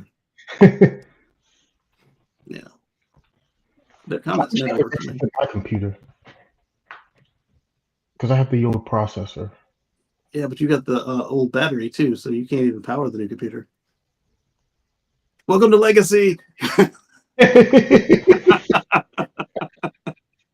Oh. Oh. Rivian teases R2 and shelves tank turn. So Rivian had like what felt like a 1 hour question and answer in like TikTok mode. I had to make it full screen just so I could read the questions, and it was probably about 30 minutes, but it felt like an hour. And RJ Sarange was answering a lot of questions from the community, and they were really well done. In it, he announced that they have a bidirectional charger coming, and he said that the existing cars are ready for this bidirectional charger when it comes out. He teased the R2. He talked about their new motors that are not yet announced yet. Not just the enduro motors that are out now, or just about to be out now. And then he explained why they're not going to do tank turn anymore. It wasn't a case of warranties or tearing up the car, because that would have been on you. They didn't feel it was a good stewardship of the environment by allowing people to go and do the tank turn, because you're gonna have a bunch of customers that just don't give a flip, go out to some trail and destroy it. And while that's not everybody, it's enough people that it's counter to their mission. Very much like the way that we get on Elon about their used car policies. Like how they don't support some of the used cars sometimes, or the way they don't really want to give you an incentive to get the next one, but are still pushing the next one. But what worse, like those are just inconveniences. This is active environmental destruction, and so. But I feel like the solution to that could have just been to completely limit how tank turn works as far as the torque and the speed. Like you can software limit how your tank turn works. When you put in tank turn mode, okay, then you're going to be at a lower torque and a lower speed. Oh yeah, because they were doing like a Matchbox car. They were doing like instead of doing that, you could just have the wheels, they turn opposite and everything, so that you can do a tank turn, but you just do it slow. Like a slow U-turn, just make it turn around slow. So you're you're still rotating in place, right? Yeah. To do a U-turn, but it's not as fun. You're not spinning like a top, and you just turn really slow. Like the turnstiles, turntables at the car dealership, where like this is the new model, and then you can walk faster than it. Yeah, I think that would be a good compromise right there, because if you did need to turn around in a tight space, you would accomplish that, and you would do minimal destruction versus a 3-point turn. Like that, to me, that would have been the solution. Maybe. Like I don't like the fact that they completely said, okay, we're not going to do it at all. Yeah, like I would have liked it a lot better for them to just go ahead and just limit it. That's all, and just make it just say, you know what, we're not going to do it the way that we were initially going to do it, because we don't want people tearing up the environment, and also we don't want people chewing through their tires, and that's not environmentally good either, for people to chew through tires and have to keep buying new tires all the time. So we're just gonna limit it and just make it a slow turnaround. But you're still turning on a dime. That would have been more practical, than saying no, negative. Use it. I mean, because it's not like they've taken anything away from anybody, because they did sell it on it having that. Right. And just because you can't spin like a top and get dizzy, it would still actually have the turn. And obviously, you can't do it on the dual motor cars, but on all the quad motors, they should have left it and something like that. Like you said, yeah. That's just my humble opinion of it. I like your opinion on that. Hello, Moto. How was your walk? You want mango? I'm not gonna give you mango. You're gonna spit it on me. Yeah, if I had the ear of the CEO, I would definitely tell him, hey, listen, why don't you do this? Beat him. Have him do this. Beat him. I like it. All right. So we talked about Hardware 4. We talked about Rivian, just because it was there, and I liked the video. Tesla Uber drivers can now receive rides based on their remaining battery charge. This is really cool. I don't know how it's going to work. And if they can do this, does that mean that they can then now get their routes pushed to Tesla GPS? So wait, so how does this work though? I'm not sure. Let's take a look. I just saw it when I was looking for the Hardware 4. Do you have to manually put in, oh, I have this much percentage left, or is it integrated into your Tesla app? Like, how does this? Let's find out. Tesla drivers can now connect their vehicles to the Uber app to schedule rides based on the electric vehicle's remaining charge. First spotted by Tesla enthusiast and former Uber driver Sophia. We can see a new option in the app. The Uber app can now access your Tesla account with your permission to give rides according to your car's real-time battery range. So Okay. range anxiety. Connect your vehicle to share battery level with Uber, and you receive trips shorter than your remaining range. And share your vehicle data. Allow Uber to access data from eligible vehicles. View battery sharing terms and conditions. I just sent this over to a friend of mine who does Uber in his new Tesla, and he said, "That's lit. I need that." That makes sense. Yes. Yeah. Because he does premium rides, and nothing is less premium than having to stop and supercharge in the middle of your ride. Yeah. The new feature will only be enabled for the user who allows it. Once approved, the Uber app will assign rides to Tesla drivers if their EV has enough range to complete the trip. The app will leave you with a small buffer to allow you to find a supercharger. Giving Uber access to your data by toggling share your data within the app has caused some privacy concerns among Tesla owners, but the feature is a great option for those who may be more unfamiliar with Tesla's range and have range anxiety.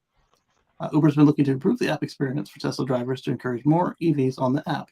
Although it's been a mixed bag in terms of success, this new feature may be another reason for an EV driver to join Uber's ranks for extra cash. Plus, you get extra cash at the moment for doing EV rides, he says, so that's worth it too. Nice. Any comments on this? No comments. Oh, other than the one I just got, obviously. No, That's pretty cool. I like it. That's a smart move. That's what he says. He's typing. All right, so while he types, let's go on to the next thing. He says it's not out yet. Well, when it's out, Coming. let us know.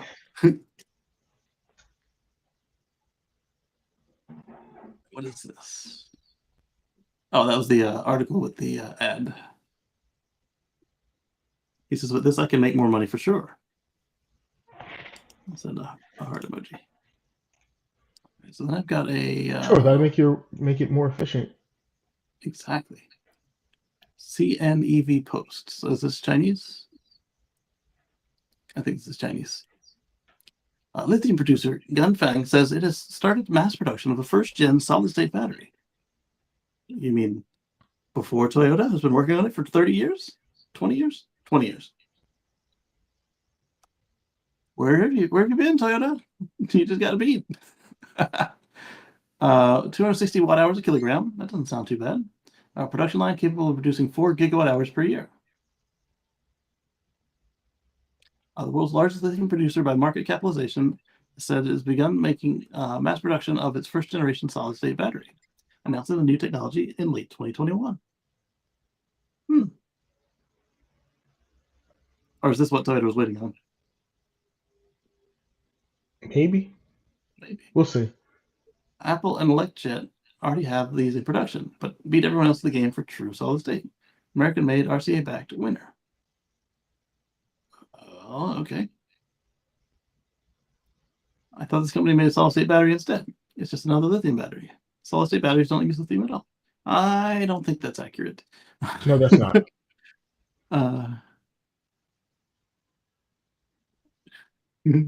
Donkey, his name is Donkey. Donkey, don't think. Do your research on what solid-state battery is.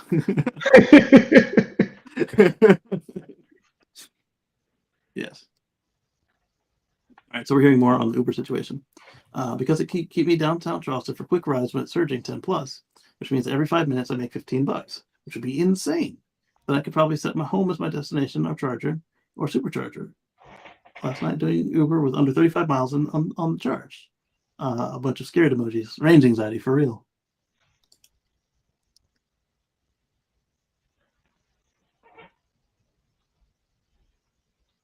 All right.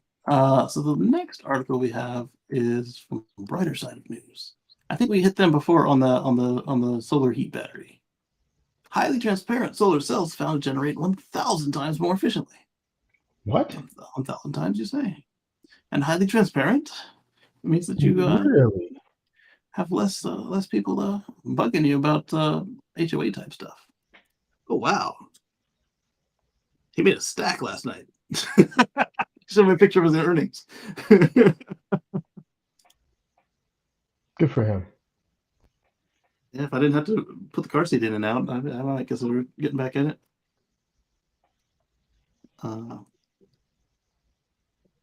He said $67 paid for charging this week. He's waiting on getting his home charger installed.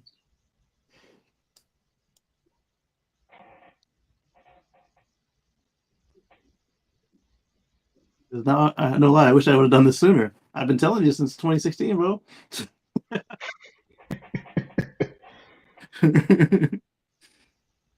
Yes. So solar panels have long been criticized for their appearance, with some people arguing that the large, opaque panels spoil the look of homes and businesses. Oh, it's so ugly. Well, others of us think, oh, this is high tech and clean. And now a group of researchers have developed highly transparent solar cells using 2D atomic sheet that could change the perception of solar energy. These near invisible cells have an average visible transparency of 79%, which means they can potentially be placed almost anywhere, including building windows, car front panels, and even human skin. Why would that last one is why? I'm confused. Okay. I don't want to be outside in the sun with a glass panel on my skin. That's asking for skin cancer. That doesn't make sense to me. Cool stuff. But I mean, transparent. Okay, so if it's transparent, I mean, you could put it over windows in buildings, stuff like that. Over paint in the car. Yeah. Yeah. Let's see. To create the solar cell, researchers have controlled the contact barrier between the indium tin oxide, one of the most widely used transparent conducting oxides of a monolayer tungsten disulfide.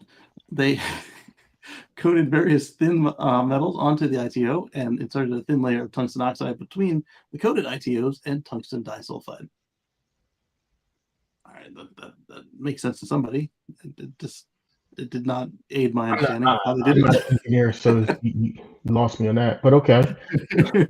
They have a process. They have a process. There you go. The way in which we formed the solar cell resulted in power conversion efficiency over 1,000 times that of a device using a normal ITO electrode. That I understand.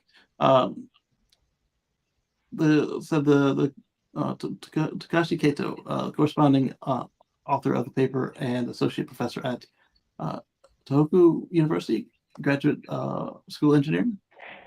To test the potential applications, the researchers have integrated them into a module and placed it on a glass window.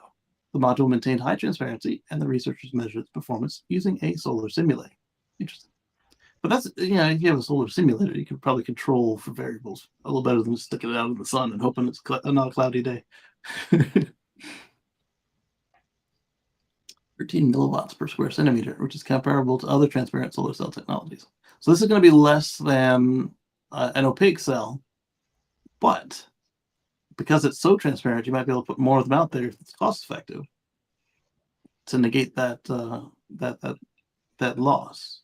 Especially if you can put them over the windows and other parts of the buildings you typically would not want a typical panel to cover up.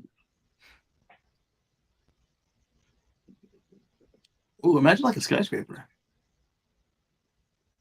Oh man, maybe. Really want those Oh windows. yeah. Because they don't have enough roof space for all their size, but they have enough side space. Yep. That's a good idea. That's a great idea for skyscrapers. Mm-hmm. And for cost, you can alternate between transparent and I imagine these are going to cost more than the traditional ones. So over the windows, you can put this, and then over the space in between the floors, you can put the regular cells, assuming that you have enough space.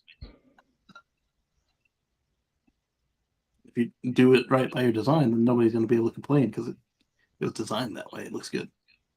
Mm-hmm.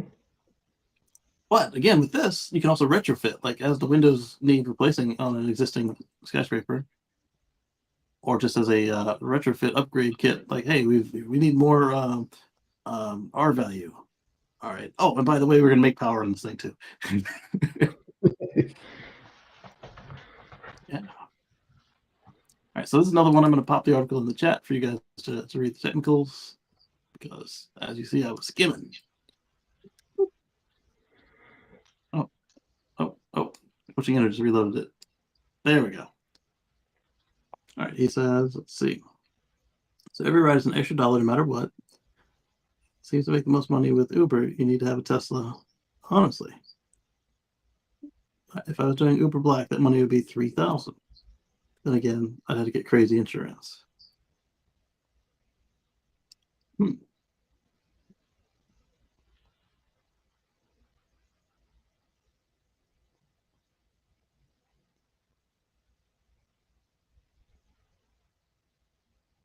Go. All right. You got anything else for us, Omar? Nope. All right. So with that, I want to thank all of our channel members and patrons and all of you guys for your time and Omar for hopping on the camera. And we'll catch you on the flip side. Thanks for coming through.